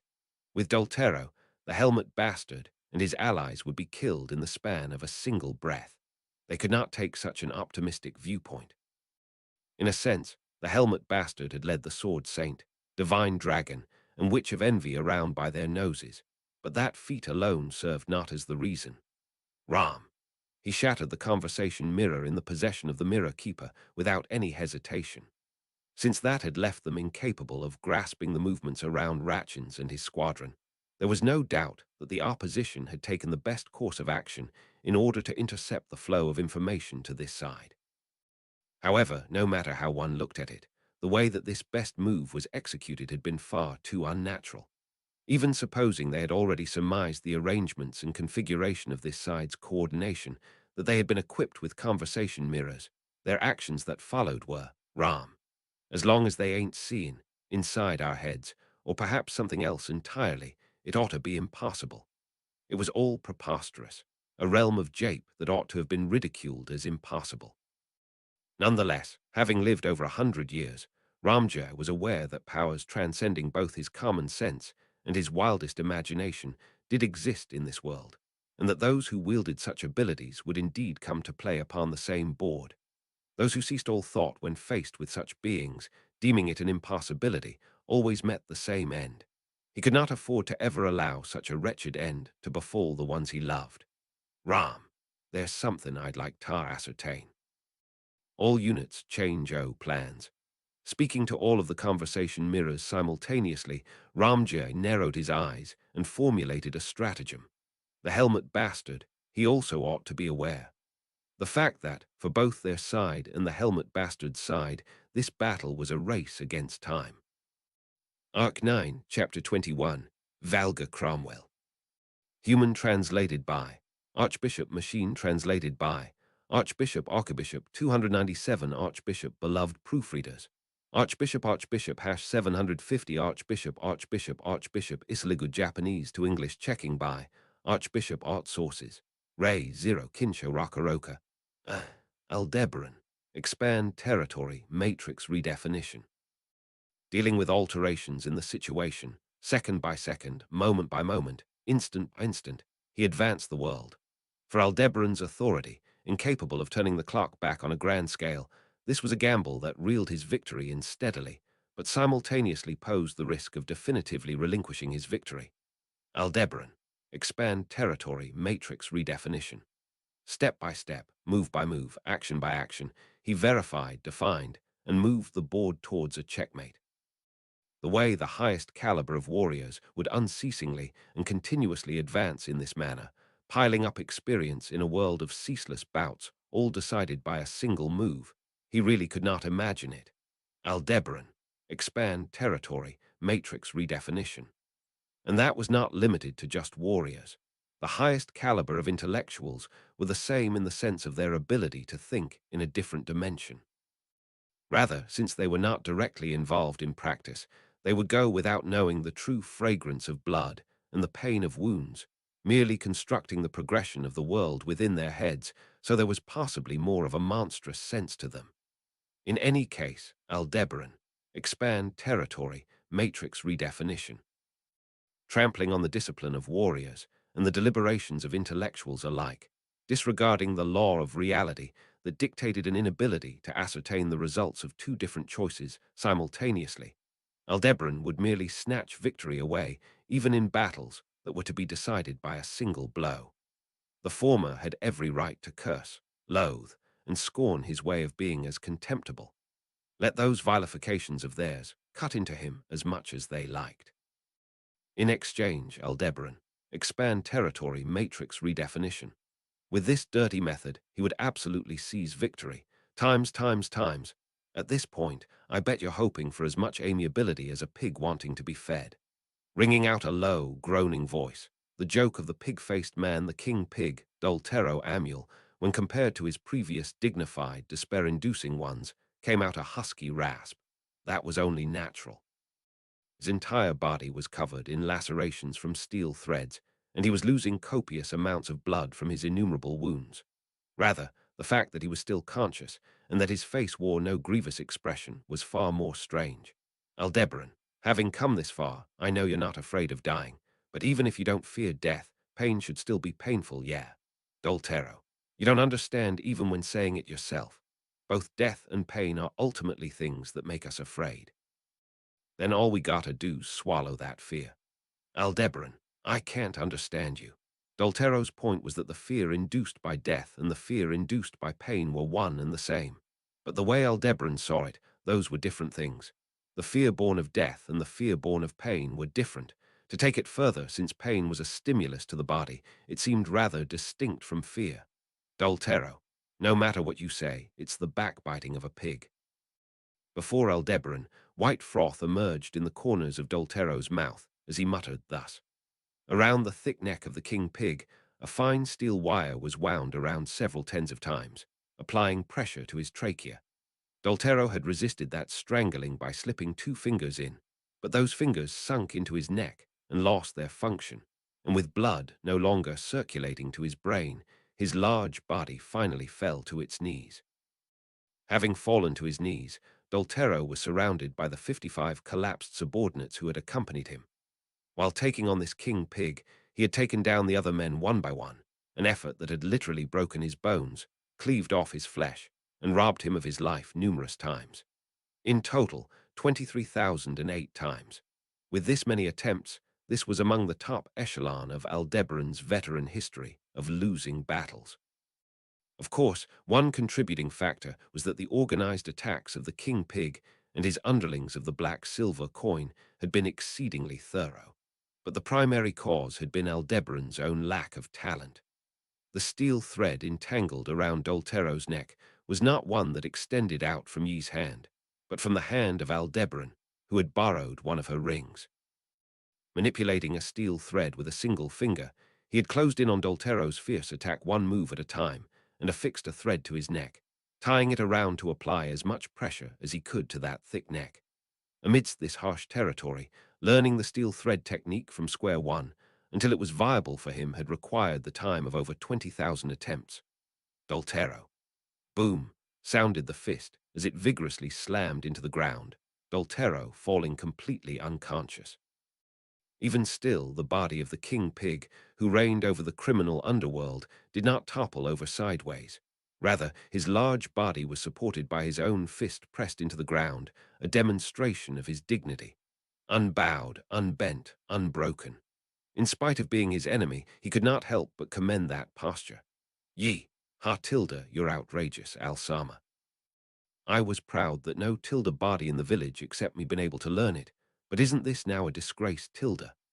And beside Aldebaran, as he stood out of breath before the silenced Doltero, Yi, having strung every last adversary aside from Doltero in the air, spoke so. Her eyes, narrowed like a cat's, observed Aldebaran's steel thread technique that had tied up Doltero. Be that as it may, it was impossible for him to easily accept that praise. Aldebaran, don't be ridiculous. With just a single finger, all the muscles from the top of my head to the tips of my toes are on the verge of cramping. Doing 10 times that with 10 fingers, are you actually super muscular despite looking so thin? Ye, A tilde, are you taking an interest in what's under my uniform, Alsama tilde? I've given you so many chances to check for yourself, and yet you were always so mean as to turn me down. Aldebaran, the ring, let me borrow it for just a little longer. Responding to Yi as she mischievously poked fun at him, Aldebaran stroked the ring fitted on the ring finger of his right hand. He had tested it on each finger, but it felt the most intuitive on Aldebaran's ring finger. In all honesty, he had been reluctant to put a ring on his ring finger, but he did not have a left hand to begin with. It was nonsensical to bring such emotional obstinacies of a little girl onto a battlefield. In any case, Aldebaran, old man, you eyed. I didn't have much leeway to pay attention your way, my bad. Heinkel, and no, that's fine. That's all right. As Aldebaran checked on his well-being, Heinkel choked on his words as he nodded. During the battle with Doltero, Heinkel, to put it bluntly, had fallen into a useless state of malfunction. But after Yi had tied up the men, he had contributed by knocking them unconscious and breaking the conversation mirror of the mirror bearer, so Aldebaran would acknowledge that he had done his job. As expected, against a certain level of powerful individuals, Doltero was a given, but it would be difficult to count Heinkel among their fighting strength when it came time to clash with those in the same ballpark as Gaston. Aldebaran had no intention of reproaching Heinkel, who harbored such a mental fragility. Everyone had an opponent whom their soul would absolutely refuse to face. For Yi, that was Aldebaran, and for Aldebaran, that was it mattered not. Heinkel, Aldebaran, you, what's really the deal with you? Aldebaran, HM. Heinkel, you had absolutely no chance of defeating that pigman. He was someone who utterly exceeded you in both skill and power. And yet you were the one who won in the end, and mostly unharmed at that, overwhelmingly so. Aldebaran. With eyes as if he was beholding someone truly august, Heinkel spoke thus to Aldebaran. Listening to Heinkel's words, Aldebaran revised his evaluation of him to that of a man who was quite observant. Perhaps precisely because he had been watching as an onlooker, Aldebaran's irregularity had left more of an impression. Neither was it that Aldebaran had grown strong, nor was it that he was a strong match against Doltero. If it must be said, it would have appeared as if he had won by piling up 100 lucky shots. Ye, he's a monster. Hence, plainly declaring so, and not asking for anything more, Yi's attitude was rather pleasant. Answering Heinkel in Aldebaran's stead, her face bore no semblance of fear or awe. After all, within Yi, her impression of Aldebaran had already been completed. Yi, Alsama is a monster. We're working alongside a monster, you know. Heinkel, I know a lot of people who are like monsters, but this guy's, Yi, there's a difference between those who are like monsters and actual monsters. Please don't talk about such shams, Tilda. Her speech was gentle, her expression a smile, However, her phrasing was neither a confirmation nor a denial. Overpowered by the calm yet threatening demeanor Yi showed on the surface, Heinkel was at a loss for words. Aldebaran, regardless of whether I'm a monster or not, will proceed from here just as planned. Ye'll suppress the opponent's numbers, and I'll deal with the strong ones. Old man, I'm counting on you to follow my directions and deal with the mirrors. Heinkel, why yeah, got it. Ye, Aya tilde ye. As you command, Alsama tilde. Next to Heinkel, as he timidly nodded, Yi lifted her arms in a hurrah, and with a fine movement of her fingertips she controlled her steel threads. Guided by her fingers, the steel threads coiled around the fainted Doltero, binding the limbs of the king pig that had demonstrated his obstinacy to not collapse, stringing him up in the air with the others. Even if he understood that it was a safety measure in the case Doltero woke up, it did not feel good. That went not only for Doltero, but for Ratchins too, who had needed to be beaten to the point of fainting. Aldebaran, my head hurts. Frankly, he had underestimated Felt's group. Outside of Reinhard, he had thought them all to be non-combatants excluding Ezo. Still, the old giant himself, Grassis and Gaston, and the main target of Felt were waiting for him, Yi. If you just remove that single shackle, Alsama, I'd be way more effective, you know. Aldebaran. Yi. This goes without saying, but rather than tying them up, I'm better at strangling people to death, this little Almi. Every so often, for various reasons, he would speak words to tempt Aldebaran, but even more so than when those whispers tried to lure him to the bedroom. These struck Aldebaran's eardrums in a much more alluring manner. Unlike Heinkel, who was unable to demonstrate his true strength for emotional reasons, the reason why Yi could not show her true worth was none other than because she was abiding by Aldebaran's ego. Were he to lift that restriction, the forest abundant in cover would instantly become Yi's hunting ground. Even if the opponent was 500 strong, it would not take much time before the green leaves were all stained with blood. Only, it was not that Yi was muttering in discontent for being unable to do that. After all, no matter how bereft of legitimacy those directions were, it was her nature to follow orders. Hence, the reason she was whispering to Aldebaran like this was, Aldebaran, thank you. But it's none of your concern. Yi, oh my. Sticking her tongue out with a bear, Yi was unsurprised that her proposal had been rejected. From the start, it was a proposal she had no expectation of being accepted. Surprisingly, no, it was not surprising for she who wished for Aldebaran to accomplish his goal, but it seemed to have set him alight with motivation. Thanks to that sweet, tempting complaint, Aldebaran regained his exhausted willpower. Aldebaran, we also have the option to continue through the forest and slip through the south, but that's a no-go when considering what's to follow. Unfortunately for them, we'll be having Lil Miss Felt and her crew be defeated here. Yi, understood. Then proceed as planned. The atmosphere from the preceding conversation vanished, and Aldebaran nodded at Yi as she inclined her head. Then, thinking of Felt and the old giant who were likely working out a plan to secure victory on the other side of the forest, he quietly muttered, Aldebaran, you guys are strong. It's just your stars were bad. Witnessing that the third conversation mirror had been broken, Ramjay became convinced. Ram, as I thought, you're doing more than just seeing through our plans. He removed and discarded one of the conversation mirrors fitted onto his gauntlets. Having lost its counterpart, it no longer served any purpose. Ramjay considered the helmet bastard's optimal conduct, immediately identifying the mirror bearer, ordained with a conversation mirror, an action whose essence was to disrupt the flow of information. Ratchins had fallen, and even Doltero, who had rushed to the scene, had been utterly defeated. Although he had estimated it to be a possible outcome, Ramjay could not hold back his surprise at the defeat of the King Pig, having known the latter for quite a long time. Ram. If he'd been born a mere 10 years earlier, his name probably would have gone down in the history books telling of the demi-human war. The person in question would have likely laughed at that statement and brushed it off as an exaggeration, but in Ramjay's mind, it was a fair assessment. But then again, the demi-human war had not been such a close affair that Doltero alone would have been able to make the difference between victory and defeat.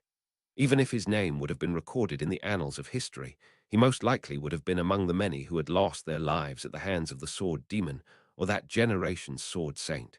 Either way, Doltero had been defeated. Did that mean the opponent was on the same level as the sword demon? Ram. Nah, that ain't it. Shaking his thick head from side to side, Ramjay discarded his pessimistic thoughts. In truth, the existence of the sword demon was something of a trauma for Ramjay. Against the lone sword demon, even if Ramjay were to command a force numbering 1,000, he would glimpse no sign of victory whatsoever. This was not to say that the sword demon was the strongest in the world, but rather that his renown made him appear that way. There were indeed those proprietors of renown, such that their opponents would be made to feel that victory would be unattainable, even if that was not truly the case. Even for Felt, the prospect of competing head-to-head against the big shots of the criminal underworld was unlikely, both in terms of physical strength and intelligence. Nonetheless, they still looked up to her as their queen. That was the unshakable quality known as renown, something in which the helmet bastard was lacking. To put it simply, he did not inspire fear. However, it could be said that it contributed to the unknowns of his character. Ram. Well then, we just have to eliminate those unknowns one by one. Launch M up. Following the orders called out by Ramjay, the fighters who remained on hand, numbering around 20, began to move. Fire magic ore was ignited and launched with the contents of the magic cannons. The latter were valuable items that could be carried by hand and used continuously if properly cooled. However, the magic stones which they had fired held even greater value. They were Ram, night banishers. Immediately after, white lights sliced across the sky of the battlefield like bolts of lightning, instantly scattering the clouds. The glow of the blue sky peering out chased away the approaching dusk, rewriting time. No, that was not the case. The effect of the night banisher was merely a reproduction of daytime. If launched at night, it would overwrite the darkness, giving the appearance of a daytime sky. It was even possible to create an inexplicable phenomenon in which raindrops would fall from a clear sky if one were to be emulated on a rainy day. Originally, the night banisher's intended effect had been to drive away the night that caused chaos on the battlefield, but this magic stone had another effect that most were unaware of. To rewrite an overcast day into a sunny one, to turn night into day, was the effect of painting reality over with an illusion. That was to say, Ram, if he's been watching us from the sky, then he can't rely on that view no more. As the battle dragged on, the night-banishing magic stones that had been prepared for nightfall came into play. Judging this to be a rare stroke of good fortune, Ramjay took steps to seal off one of the possible explanations behind the helmet bastard's actions, an eye in the heavens, which may have been surveilling them. But then again, Unit 6 reporting, we found the helmet bastard. We're going to, whoa. Judging by the report of the mirror bearer assigned to Unit 6 and the subsequent lost communication, the helmet bastard had broken a fourth conversation mirror, and as such Ramjay was convinced that the possibility of an eye in the heavens had completely vanished. However, he was not discouraged. In the first place, the likelihood of an eye in the heavens had been low. In response to the optimal conduct of the helmet bastard, Ramjay's first instructions were for the mirror bearers of each unit to alternate at regular intervals and to report the next movements in writing through the mirror. However, the helmet bastard responded to this by eliminating the designated mirror bearers right away twice in a row. Even supposing he was able to observe their movements from the sky, he would not have been able to fully respond to every move. In that case, what remained was Ram. It might be a great spirit I know nothing about, or a powerful divine protection, or he might be seeing inside his opponent's minds. Otherwise, perhaps it ain't minds that he's seeing. And so, he listed each possibility that came to mind and made plans to eliminate them one by one.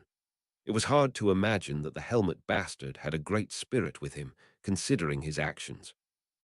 A spirit's true talent was magic, but the helmet bastard showed no signs of using a spirit's power to overcome this onslaught of challenges. Assistance from spirits of the yin and yang attributes would not have been as noticeable as from spirits of other attributes, but those spirits were also of high rarity. The possibility that one was accompanying him was not zero, but Ram, it's of low priority. Unit 7 go east. Unit 9 proceed southeast. Hurry tar where Unit 6 is fighting. Never mind, there ain't a need tar support Unit 6. Instead, let's get your two units working together. Use both magic stones and throw-in stones. We've got to see if we can make him use two or more divine protections, no matter what. By nature, only a single divine protection could dwell within an individual. There had only been a handful of people in history who held multiple divine protections, and the number of people whose divine protections both proved useful could only be counted on one hand. It was odd that among those individuals abnormally blessed by fortune, the likes of the Sword Saint and the Mad Prince both existed in this current day and age. But there was a possibility that the Helmet Bastard could be a third one to be added to those ranks. Henceforth, Ram, you can ascertain someone's divine protection by bundling and stacking up hardships and watching how they handle 'em. It ain't for nothing that I've been called the one who's killed the most divine protection holders in the world. From the sudden deployment of the Night Banisher onward, Aldebaran sensed that the situation had worsened dramatically. With the movements of the opposition clearly being laced with contrived inaction, even merely identifying the mirror-bearer had become increasingly difficult, ramping up his number of attempts up by an order of magnitude. Aldebaran, because they keep shuffling around the role of mirror-bearer, if the timing of initiating the confrontation's even slightly off, a completely different guile have the mirror. Moreover, in place of straightforward attacks that aimed at simply suppressing, defeating, or killing Aldebaran and his allies, there was a marked increase in attacks that seemed to be aimed at testing their reactions. Setting aside those underlying intentions, Aldebaran was tormented by having to deal with such offensives that did not directly threaten his life. Were they attacks of lethal nature, assured to rob him of his life, he could crush them without mercy, unhesitatingly taking measures to stifle them at their inception. However, since that intent was nebulous, and since its impact was minimal, comparable to that of clearing a pebble off the roadside, the conduct required of him was overwhelmingly extensive. Aldebaran, taken to an extreme, even a single scratch means asking whether I should start over. Having said that, he still could not ignore attacks that, akin to a slow-acting poison, would force him into a soft lock because he had merely been struck by them. As a result, once that uncertainty took root in him, Aldebaran had no choice but to deal with each and every attack, ramping up the number of attempts by yet another order of magnitude. Aldebaran, you're getting on my nerves, shitty old geezer. As the number of mirrors being shattered continued to accumulate, Ramjay grew increasingly wary of how the situation had been progressing. Thanks to prior directives from the heads of their respective organizations, the ruffians of the criminal underworld had followed Ramjay's instructions with surprising obedience. Given the situation, some of them likely fell without even understanding what their role had been, and yet fallen they had, with nary a word of complaint. Such an attitude was indeed admirable. Owing to that, the number of cards in his hand were dwindling at an alarming rate, but in return, the face of the card kept concealed by the opposition was slowly but surely being revealed. Ram, they're a resolute bunch indeed. Felt might rebuilt the relationship with Flanders, but the heavens still fervently keep watch over those who struggle. The effect of the Night Banisher obstructed any eyes in the heavens, and by stacking wave upon wave of magic stone attacks to alter the mana concentration, the area was rendered intoxicating to spirits, which thus confirmed the absence of any cooperating spirits. Suspecting a highly versatile divine protection, through a combination of short and long-ranged attacks, both physical and magical, the divine protections of which he was aware which were limited to the ones whose efficiency had been ascertained by using Reinhard as a test subject, had their characteristics targeted, and thus 90% of the potential candidates for the current scenario had been eliminated. Ram. This ain't the divine protection of first sight or the divine protection of the second coming. So if it's neither the divine protection of stormy skies nor the divine protection of the tiger's den, not many candidates remain. The remaining 10% could possibly serve as one-trick ponies, depending on how they were used, but they lack the versatility to deal with a situation as dire as this. With that, nearly all the candidates were dropped, relegated to the back of his mind. From here on out, he would move on to the stage of suspecting something that was neither magic, nor spirit, nor divine protection and authority. Ram, bending the laws of reality itself, wouldn't that be pride beyond the station of man, helmet bastard? When the tide of the wave attacks shifted, and the opposition's movements took a turn, Aldebaran ground his teeth, sensing that the worst possibility that came to mind had been right on the mark. In all likelihood, that old giant Valga Cromwell had an inkling that Aldebaran was using an authority, overcoming these imminent critical situations by stacking up countless matrices.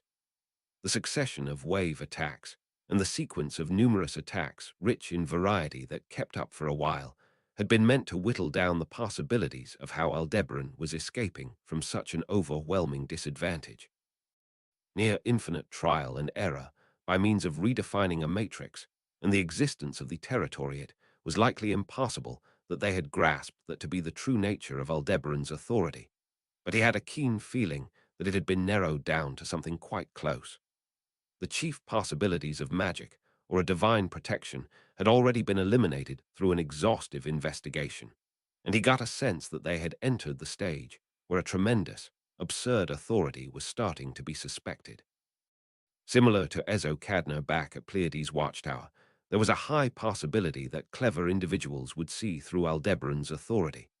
But then again, it would be difficult to corner Aldebaran even if one had seen through it.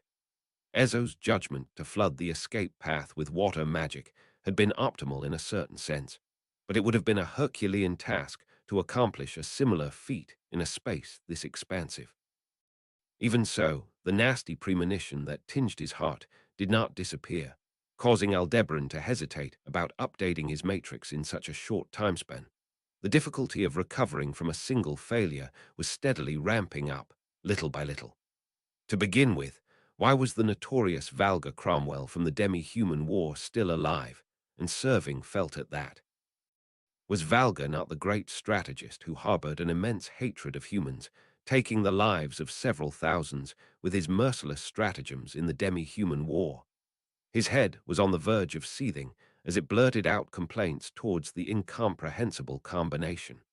There's something wrong with this, seriously. Having come this far, he had come to a point where there was no longer any room to doubt the worst possible premonition. As Ramjir endured that bad feeling in his chest, he vigorously stroked his own bald head for no reason. Likely, the helmet bastard was using an authority, neither was it a divine protection nor was it magic, but an extraordinary power said to have once been used by the witches, a power capable of bending the laws of the world. Of this he was convinced. In the past, during the era of the Demi-Human War, when he had been acquainted with the successor to a witch, Sphinx, she had stated herself to be a failed creation, unable to reproduce an authority. However, though he had expressed his wish for Felt to gain achievements, with the enemy possessing an ability so desperately coveted by that witch, this was far too troublesome an opponent. And though he was loath to admit it, he had narrowed down the helmet bastard's authority to one of either reading the thoughts of an opponent or seeing into the short-term future. However, at the current point, Ramjir surmised that precognition had a higher probability than mind-reading. Since he had continued to evade this side's attacks to this much of an extent, even supposing he was reading the mind of another, Ramjir thought it would undoubtedly be that of his own, and had thus deployed the measures to ascertain if that was the case. He had given unique orders to two different units.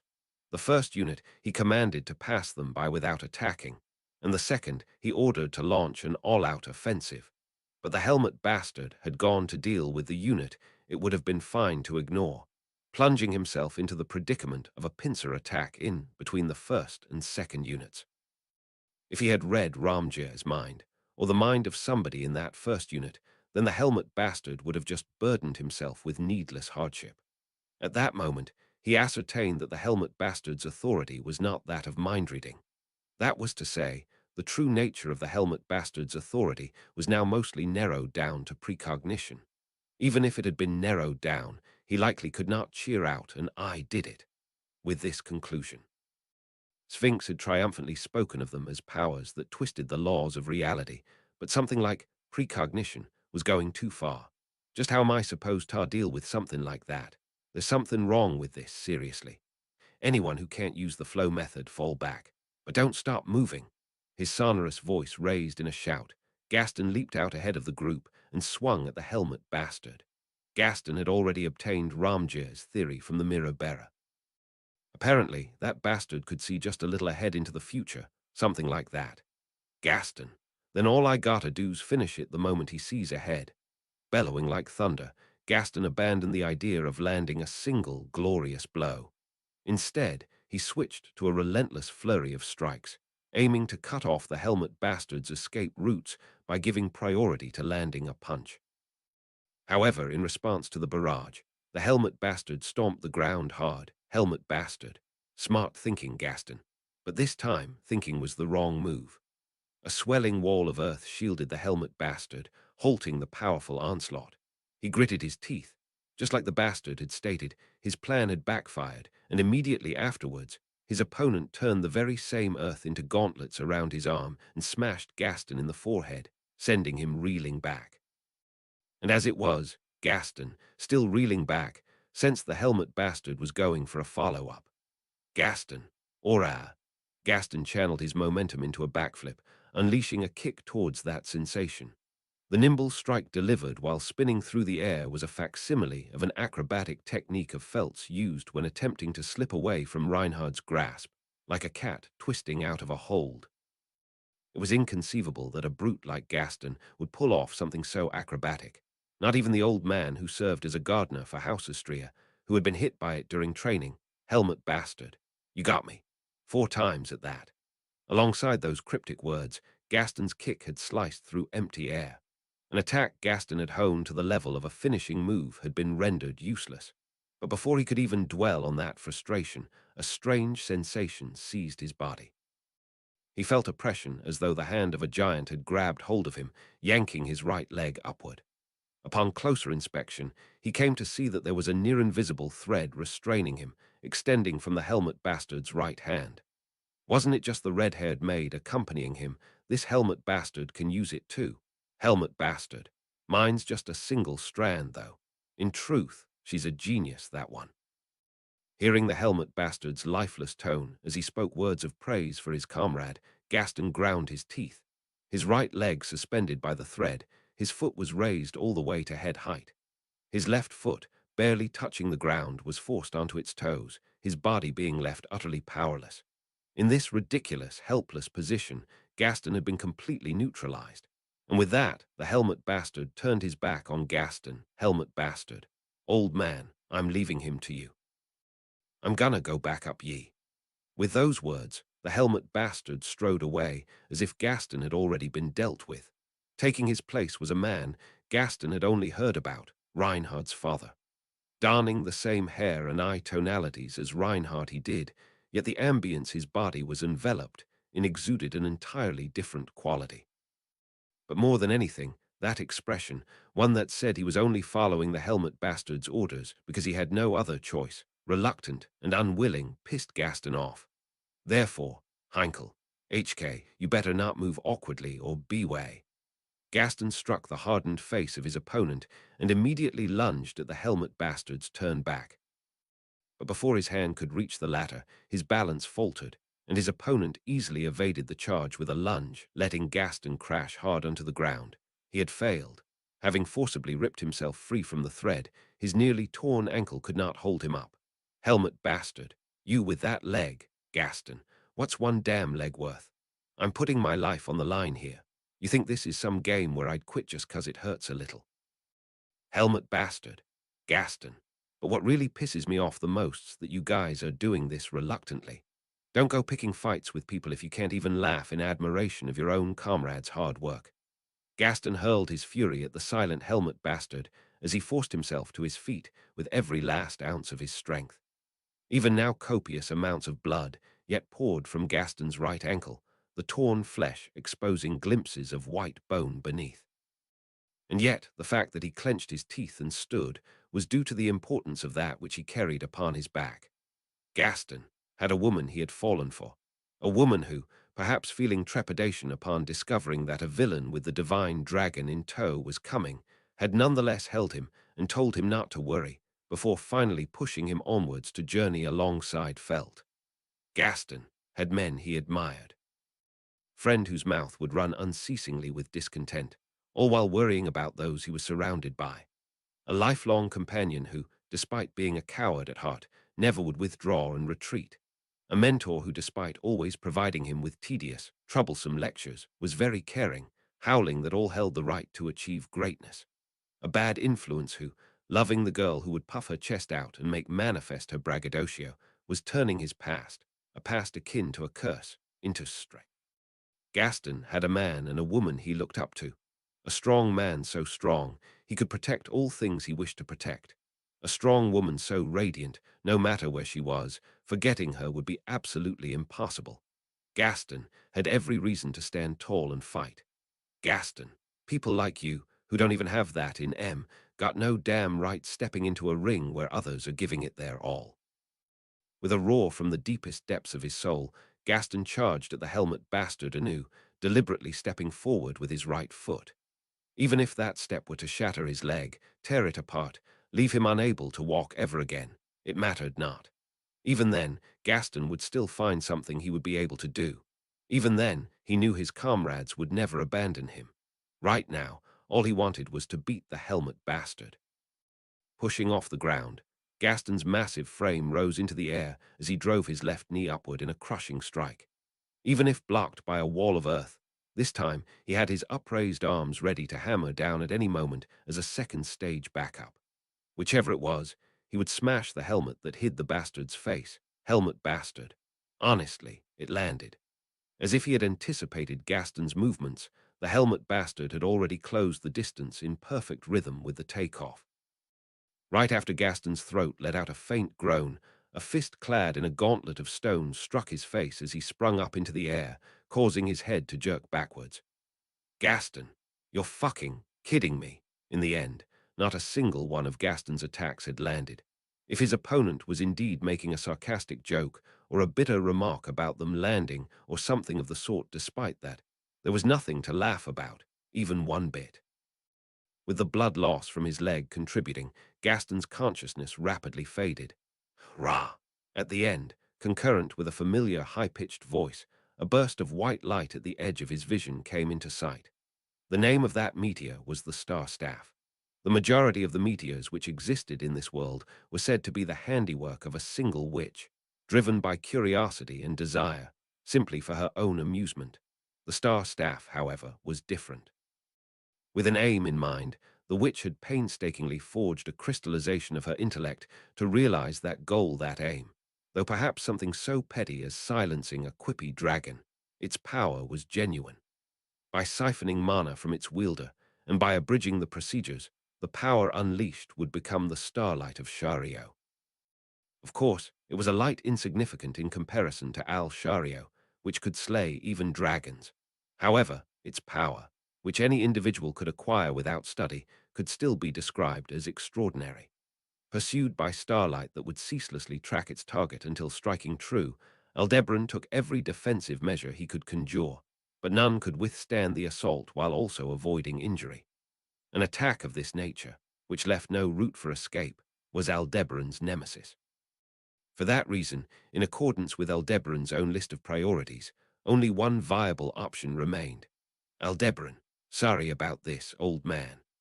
With that muttered apology, Aldebaran caused the ground beneath Heinkel, who had fallen on his bottom upon receiving a counterattack from Gaston, to rise up, thrusting him up as a shield in between Aldebaran and the starlight. Naturally, realizing his intentions, Heinkel had begun to yell Aldeba, with anger evident upon his face.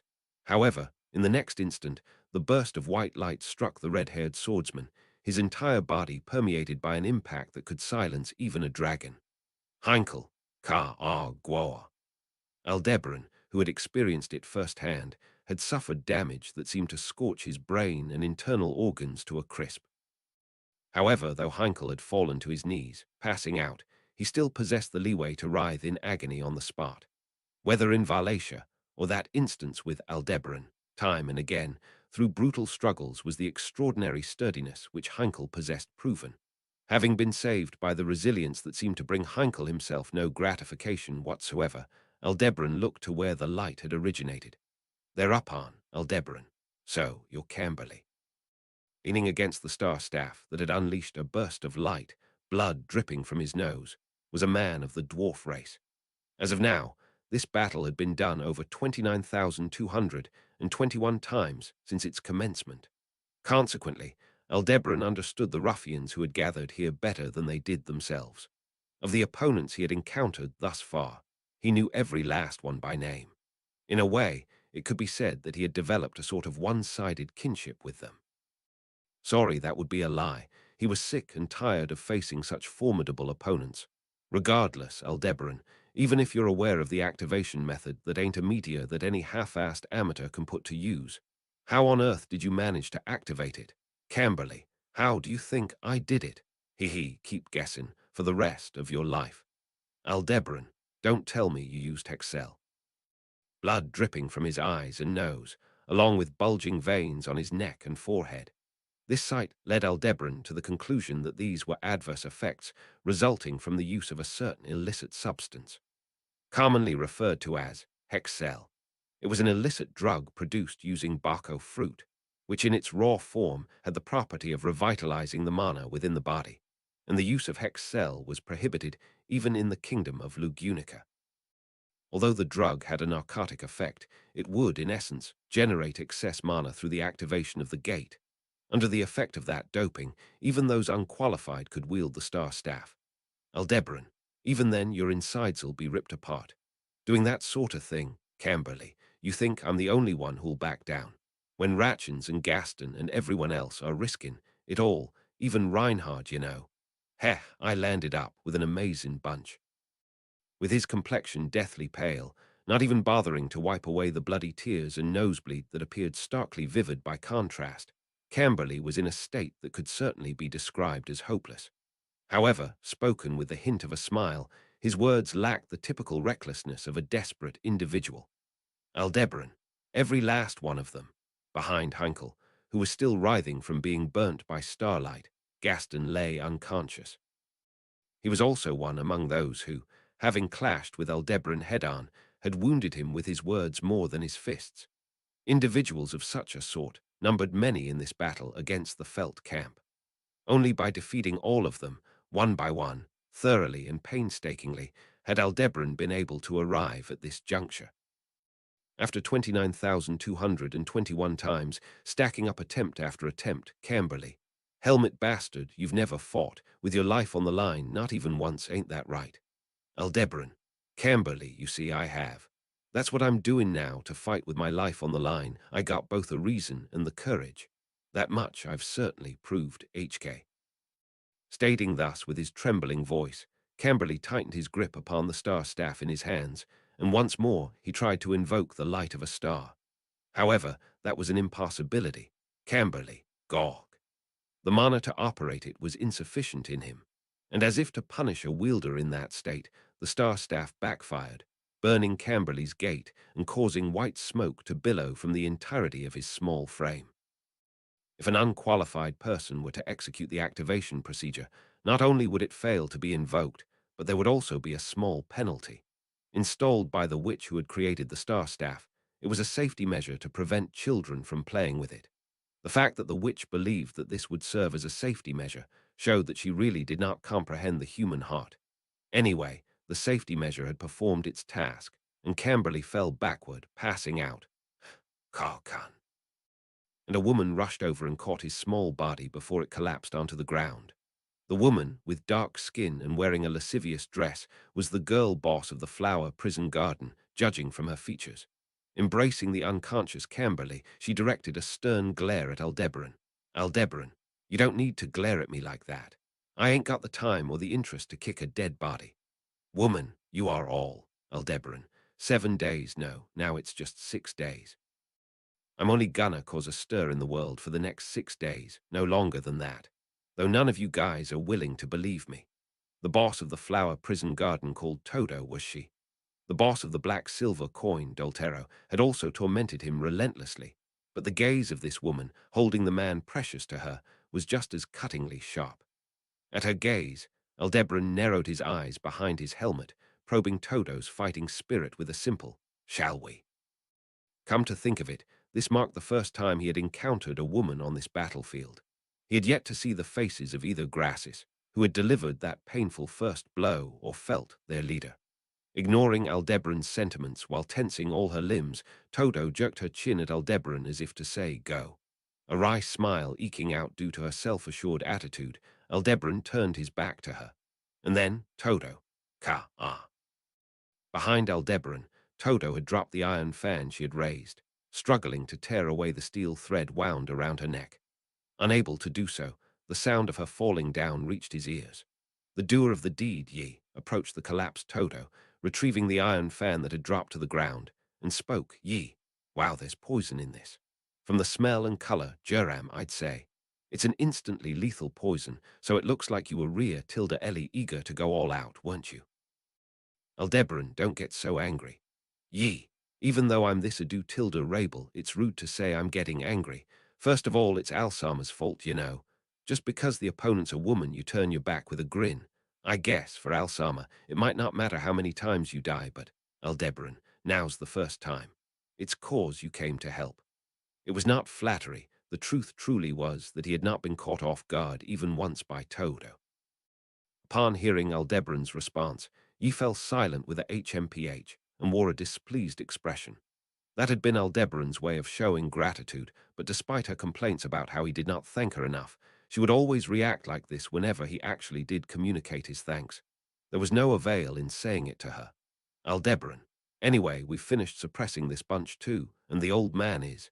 Yi, he's burned, but he's still alive and kicking. That guy, don't you think he's a little off? Aldebaran, of course he's off. He's from House Astrea. Yi, even someone like that is still an Astrea, huh? Be that as it may, even for a member of House Astrea, the blast from the Star Staff seemed to have taken its toll. Heinkel, appearing to be in more pain than he had ever been before, was approached by Yi for a quick check on his condition. At the same time, she shot Aldebaran a look that clearly suggested that they should take this chance to leave him behind. Ignoring Yi's gaze with his usual indifference, Aldebaran turned his attention northwest. Aldebaran. Since the start of the battle, they had been cornered, pursued by smoke, and forced further and further south through the forest. While steadily whittling down the enemy force, numbering 500 people in their path, Aldebaran and his group had finally made it all the way back. And upon making it all the way back, well now, strangely enough, it don't feel like this is my first time seeing, ya helmet bastard. Aldebaran, same goes for me. Maybe it's cause I've been thinking about you this whole time. At last, in the very plains where the chase had begun, at the end of a trial and error that had lasted 29,221 attempts, Aldebaran had succeeded in coming face to face with his true enemy, with Valga Cromwell. Sat cross-legged upon the needlessly spacious plain, Valga Cromwell rested his chin in his hands. Looking at him once more, he was huge. Even though he was sitting, his head was still level with Aldebaran's simply due to his body being so large, and perhaps because his legs were short. Aldebaran, relatable. I've also got a complex about my legs being short. Valga, I'll say this now, but I ain't ever made a fuss about the length of my legs. Though back in my heyday, I used to wish I got a bigger body or longer arms. Aldebaran, you seem young enough even now. Gramps, how old are you? Valga, who knows? I stopped counting after 100. Valga gave a cold answer, but as expected, giants had quite a long lifespan. Excluding the elves who were said to live forever unless killed, the longest-lived race in this world were probably the giants. Considering that those giants were now on the brink of extinction due to having angered a lone witch, the people of yore must not have known any limits to their rage. Aldebaran, a swordsman who went on a killing spree, cause his favorite food was dragon meat, a witch who almost wiped out a whole tribe due to being angered by a single member, an elf who got caught in the splash of the Witch of Envy. The list goes on. Valga, you seem awfully knowledgeable about history for a young'un. Besides, weren't you all chummy with the Witch of Envy? Aldebaran, chummy. Well, there's an unfunny joke. In their tit-for-tat, Valga's voice held a transparent intent to agitate him. However, Aldebaran could not go without refuting that statement. Something like getting along with the Witch of Envy, even if that evaluation was sarcastic or in jest, he would not let it slide. Aldebaran, That one really does hate me to an extreme extent. Not once have our eyes ever met. Valga. Meeting eyes with the witch of envy him. That in itself's gotta be an unfunny joke, eh? Aldebaran. If you ain't laughing, neither am I every step along the way. You've taken the sort of measures I hate the most, where's Lil Miss Felt. Valga. Capturing that girl'd be the quickest way for your tar end this, ain't that so? You think I'd put her somewhere within your reach? Aldebaran clicked his tongue at that response, and Valga snorted his nose as he gazed behind the former to the forest, wherein a fierce battle had been unfolding until now. He continued with, and so. Valga, so you really went and done it, killin' 500 people, huh? Aldebaran, though you might think it's cute compared to your kill count during the Civil War. Besides, nah, I'll keep it to myself. It doesn't matter. Valga, this too was a tit-for-tat, so he forced himself to swallow the words he had begun to utter.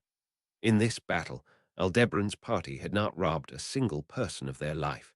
In order to weaken their fighting strength, he had gone as far as to give them grievous wounds that put them on the verge of death. But none of their lives would be in danger if they received the proper treatment. But mentioning that here would not have a positive influence on Valga's impression. It would only prompt skepticism regarding why he had taken such measures, such unnatural conduct. Naturally, as Yi had proposed several times, rather than adhering to non-lethality, there had been several points at which taking their opponents' lives would have made surmounting them easier. Even if the order of magnitude of his attempts thus increased, Aldebaran stubbornly abided by that restriction. He had made up his mind. Aldebaran had. From the world she had loved, not a single person more would be lost in the scope of his interference, save for the one exception, that of Natsuki Subaru. For that reason, Aldebaran would not take the lives of any Valga. You're no longer able to bear the sight of anybody larsin, their life before your eyes, ain't that so? Aldebaran, Valga, I had my suspicions. 'Twas when I'd heard that Ezo and Flam'd been done in at the Pleiades watchtower, but their lives hadn't been taken. Aldebaran, oi, Valga. Flam used the divine protection of Mindspeak, and receiving the news, the sword Saint went to intercept her at the Ogria sand dunes where he's the weakest. That in itself's a stratagem I could understand, but there was no reason Tar let Ezo live. Once Flam used her divine protection too, she'd have served her purpose, yeah. Aldebaran, oi, Gramps, old geezer, Valga. Any worries that might crop up in the future ought to be eradicated. You didn't take those natural measures. If I recall, you asked me where Felt's gone off Tar. That girl, I had her follow your escape path. Thus, ignoring Aldebaran's trembling voice, Valga raised his arm, a gauntlet fitted with conversation mirrors, and tapped the single one that did not have its lid down. Aldebaran's party had shattered a total of 12 mirrors now, and that fitted in his gauntlet was the 13th and final one. On the other side of that conversation mirror, Felt was present. Valga, fact is, you guys ain't talking lives, and there's no shortage of people who'll still be able to move once their restraints are removed. Even if 500's impossible, do you think you still got enough strength to take on more than 100 again? Aldebaran, you old geezer. Valga flashed a smile as he spoke, and inside Aldebaran's helmet, a vein bulged on his forehead. The fact that Valga had flipped his side's restriction on killing against them, having vigilantly progressed arrangements for returning those who had been neutralized to the front lines, was a surprise. However, it was not as though Aldebaran's party had been bereft of judgment either. Not only had they tied them up, but they had also broken their limbs, making it difficult for them to return to the battlefield, Valga. For when push comes to shove, we've provided enough Hexcel for everyone. Next won't be a battle against those who don't fear pain, but a battle against those who can't feel pain. Aldebaran, bring it on. Be it 100 or 200, they're welcome to come at me. I'll just do it all over, again. It was when he was about to shout out in the spur of the moment. Watching Aldebaran as he raised his voice in anger, Valga abruptly narrowed his eyes. The gaze seemed as if it was looking right into his helmet, and Aldebaran's breath involuntarily caught. Thereupon, Valga closed in with words. Valga, I see. Seems like this conversation's a first for you. Aldebaran. For a moment, not understanding what that signified, Aldebaran tensed up. But it was for just a moment. A terrible chill immediately crawled up his back, and Aldebaran finally defined the being before his eyes to be a threat greater than the Sword Saint. Aldebaran, ye! Instantly, Aldebaran used his voice to the fullest to command Yi, who he had kept on standby, to attack. Through Yi's steel thread technique, Valga Cromwell would be restrained. There was no choice but to shut his mouth, which had the potential to speak those thoughts of his. The quickest way to achieve that would be to take his life. However, that would not be done. Decidedly, he was doing that with his own intentions, not for any reasons like the one Valga had described. Aldebaran, so that you don't wake up for 6 days, I'll put you to sleep. He had yet to come up with a specific method, but doing that would be the best strategy. In order to do that, he ordered Yi to move. There you are. As if from a stew in which a multitude of poisons simmered, a man's out-of-place voice hung in the air like a malicious fragrance. The man had been hiding in the grass of the plain with an unsightly appearance, consisting of tattoos of balanced scales inked all over his body. He directed his gaze to a spot in the forest and wriggled his bizarrely large right eye. With a crookedness, as if he had forced in an eyeball that did not belong to him, that gaze of his pierced Yi, who had jumped out in an effort to obey Aldebaran's command. The covertness of a shinobi had been seen through by that man, likely Manfred of the Balance. Then Manfred placed his palm over his right hand, and capturing Yi in the gaze of his left eyeball that did not match in size, Manfred, don't move. Yi, HK. As soon as the command was given, a slight disturbance was born in Yi's movements. Interfering with others through the weight of one's words was the effect of the divine protection of coercion. However, if the divine protection of Farsight had been the one to pinpoint Yi's position, this made it two unique divine protections at the same time. Aldebaran, and a parcel of Typhon are you? Aldebaran gnashed his teeth, however. Yi overcame the divine protection's power of compulsion in an instant. With the step following the one disturbed, she regained composure, and with a shinobi's mobility, she attempted to extend a steel thread out towards Valga. However, upon that one step which had been disturbed, those transcendent would intervene. Vengeance for Flam. Having hidden in the grass as Manfred had, Grassis leapt up and drove a kick into Yi's torso. Yi promptly crossed an arm over to catch it, but the strike from the girl who had mastered the flow method at a young age was frighteningly weighty, sending Yi's slender body a great deal back. Yi, though I've got nothing to do with your big sis. Grassis. For most of you, vengeance for Flam. Receiving Grassis's sweeping retribution, Yi's hand was instantly broken. Left in the forest by Yi, Heinkel had yet to get back up after getting hit by the star staff earlier, and even supposing he had indeed risen again, he could not be counted upon in this situation. That was to say, Aldebaran, re-expand, territory, matrix redefinition. From this point on, Aldebaran would shut the mouth of Valga Cromwell with not more than his own strength. For that purpose, Valga, you lost your cool. No matter the error, that's always the cause of defeat for the Larsen side. Exercising his authority, the moment he bent the world to his own rules, Aldebaran realized that before his eyes, Valga was chewing something up in his mouth. Since he also had a habit of gulping down the poison stored behind his molar, he could tell. And in this situation, there was only one thing that Valga could be dosing on. Aldebaran, Hex Cell. In an instant, an enormous palm spread out in front of Aldebaran, and he immediately bent backwards. He fell on his backside. In exchange, the physique of the risen giant seemed to have enlarged even further from the effects of the contraband drug he had taken, and Aldebaran's breath caught. Valga Cromwell's direct combat ability was unknown to Aldebaran.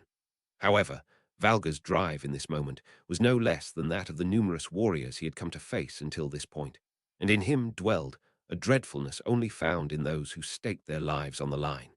It happened at the moment in which that drive had overwhelmed him. Aldebaran, the shout of a man upon whom he had harbored no expectations of contributing whatsoever, was pointing to the sky. Aldebaran had likewise caught a glimpse of him in the corner of his eye, but for Heinkel to point at the sky with a sense of urgency rather than terror or fear in these circumstances, there was but one reason. The time limit that would bring denouement to this battle, from beyond the sky it cometh. Aldebaran, with this, Valga, time's up. As Aldebaran's words were convinced of the demise of this hectic situation, they overlapped with Valga's voice. But something was strange. In that voice, not a shred of resignation or irritation was present. On the contrary, it seemed as if Valga had been looking forward to this moment. In the subsequent instant, it came to pass. The light that had illuminated the sky on Valga's command now flashed anew. At that moment, as Ramjir crushed a night banishing magic stone within his hand, his body invigorated via his Hexel-boosted gate, he played his final move for the purpose of felling the Helmet Bastard. Ram. The Helmet Bastard's behavior, be it mind reading or precognition, doesn't make a lick of sense. The possibility of his mind being read, and this stratagem thus being countered, was eliminated. In that case, consideration then fell upon him predicting the future and evading accordingly, but that too would be a tad incoherent. The future was something that existed only once innumerable choices were added up, not more, not less. Moreover, it was not just the choices made by any single person, but the countless choices performed by countless people. The future could not be said to be decided by anything else. Infeasible it was to peruse the future, to respond to it perfectly. It was all somewhat lacking in realism. To begin with, even supposing he could witness the future, the positioning of the mirror bearers would be unknown to him.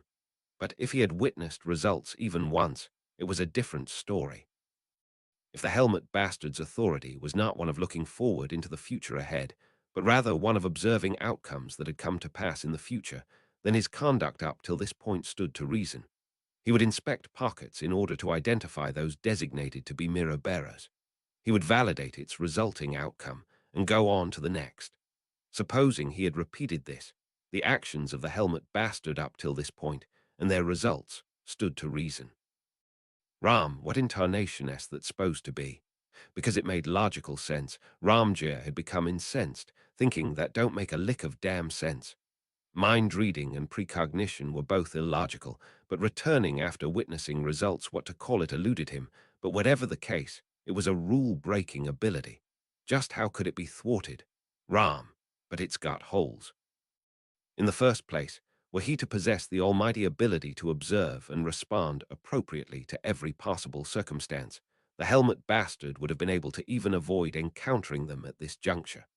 This individual had prepared countermeasures for Reinhard and had succeeded in entrapping him. But compared to meeting him head-on, it would have been much safer to evade him. As to why he had not done so was the reason of why he could not do so. To witness the outcomes and do things over, he did not have that much time. And thus, were the usage of the authority entirely up to the Helmet Bastard, supposing a lull between danger and safety arose, he would naturally wish to create an area of safety in that opening. And therein would the trap be set. From a position that the Helmet Bastard was made to believe was a safe zone, all he needed to do was fashion an inescapable crucible of traps. Thereupon, the final aspect of the trap he had concocted was, Ram, you've summoned your ally back, the divine dragon. Helmet Bastard. The moment its presence was sighted out with the sky, the Helmet Bastard's faction, and naturally the felt camp alike, were convinced that it signified the battle's denouement.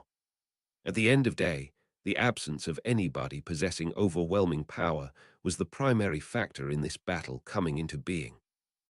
Were the divine dragon to be returned, and were it to lay devastation upon the plains with a single one of its breaths, be there 500 or be there 1,000 ruffians hardened in their resolve, they would not hold a candle to it.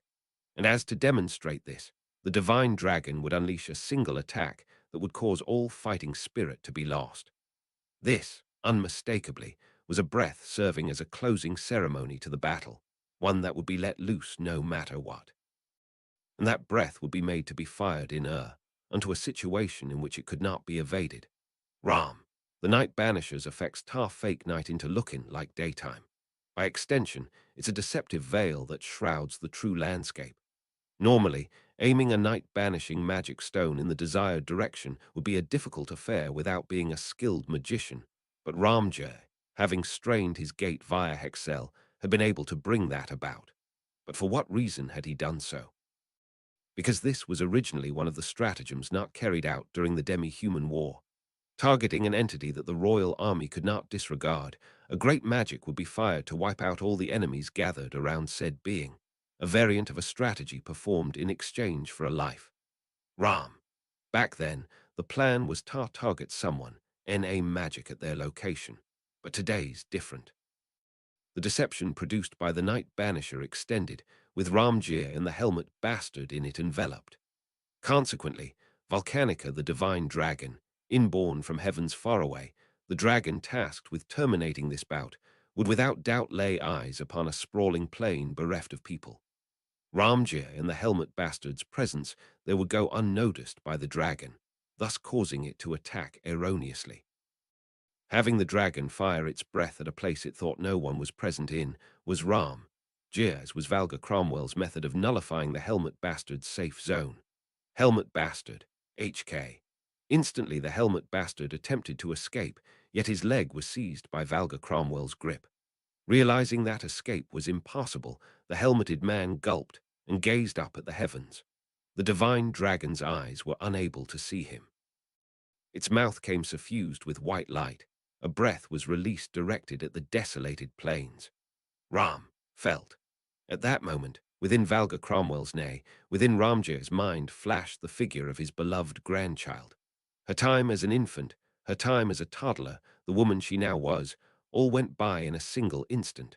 Wondering if this was the scenery he would get to behold just before his passing, an out-of-place smile arose upon Ramjir's visage. So much so, in fact, that even though anger and loathing were supposed to have filled this pointlessly gargantuan body of his, the faces of Libra and Sphinx, who had skirted death alongside him, flickered not in his consciousness. Bearing those powerful emotions at his terminus, Ram, Jir, and the helmet bastard both were engulfed by the dragon's breath. Cut it with the crap. In that instant, starlight darted past, smashing through the side of the airborne dragon's maw, and the breath that was to be sixed loose veered off towards a different direction, exploding upon a plain that was verily desolate. Ram, Wah, jostled about by the humongous plume of smoke and the shockwave, Ramjir was unable to hold firm and tumbled over. Dragged by the former's fall, the helmet bastard likewise raised a cry of pain of woe. Had it gone entirely as his own self had anticipated, the unthinkable might of the dragon's breath would have, without a doubt, finally driven the helmet bastard into a situation with no escape, leaving him defeated.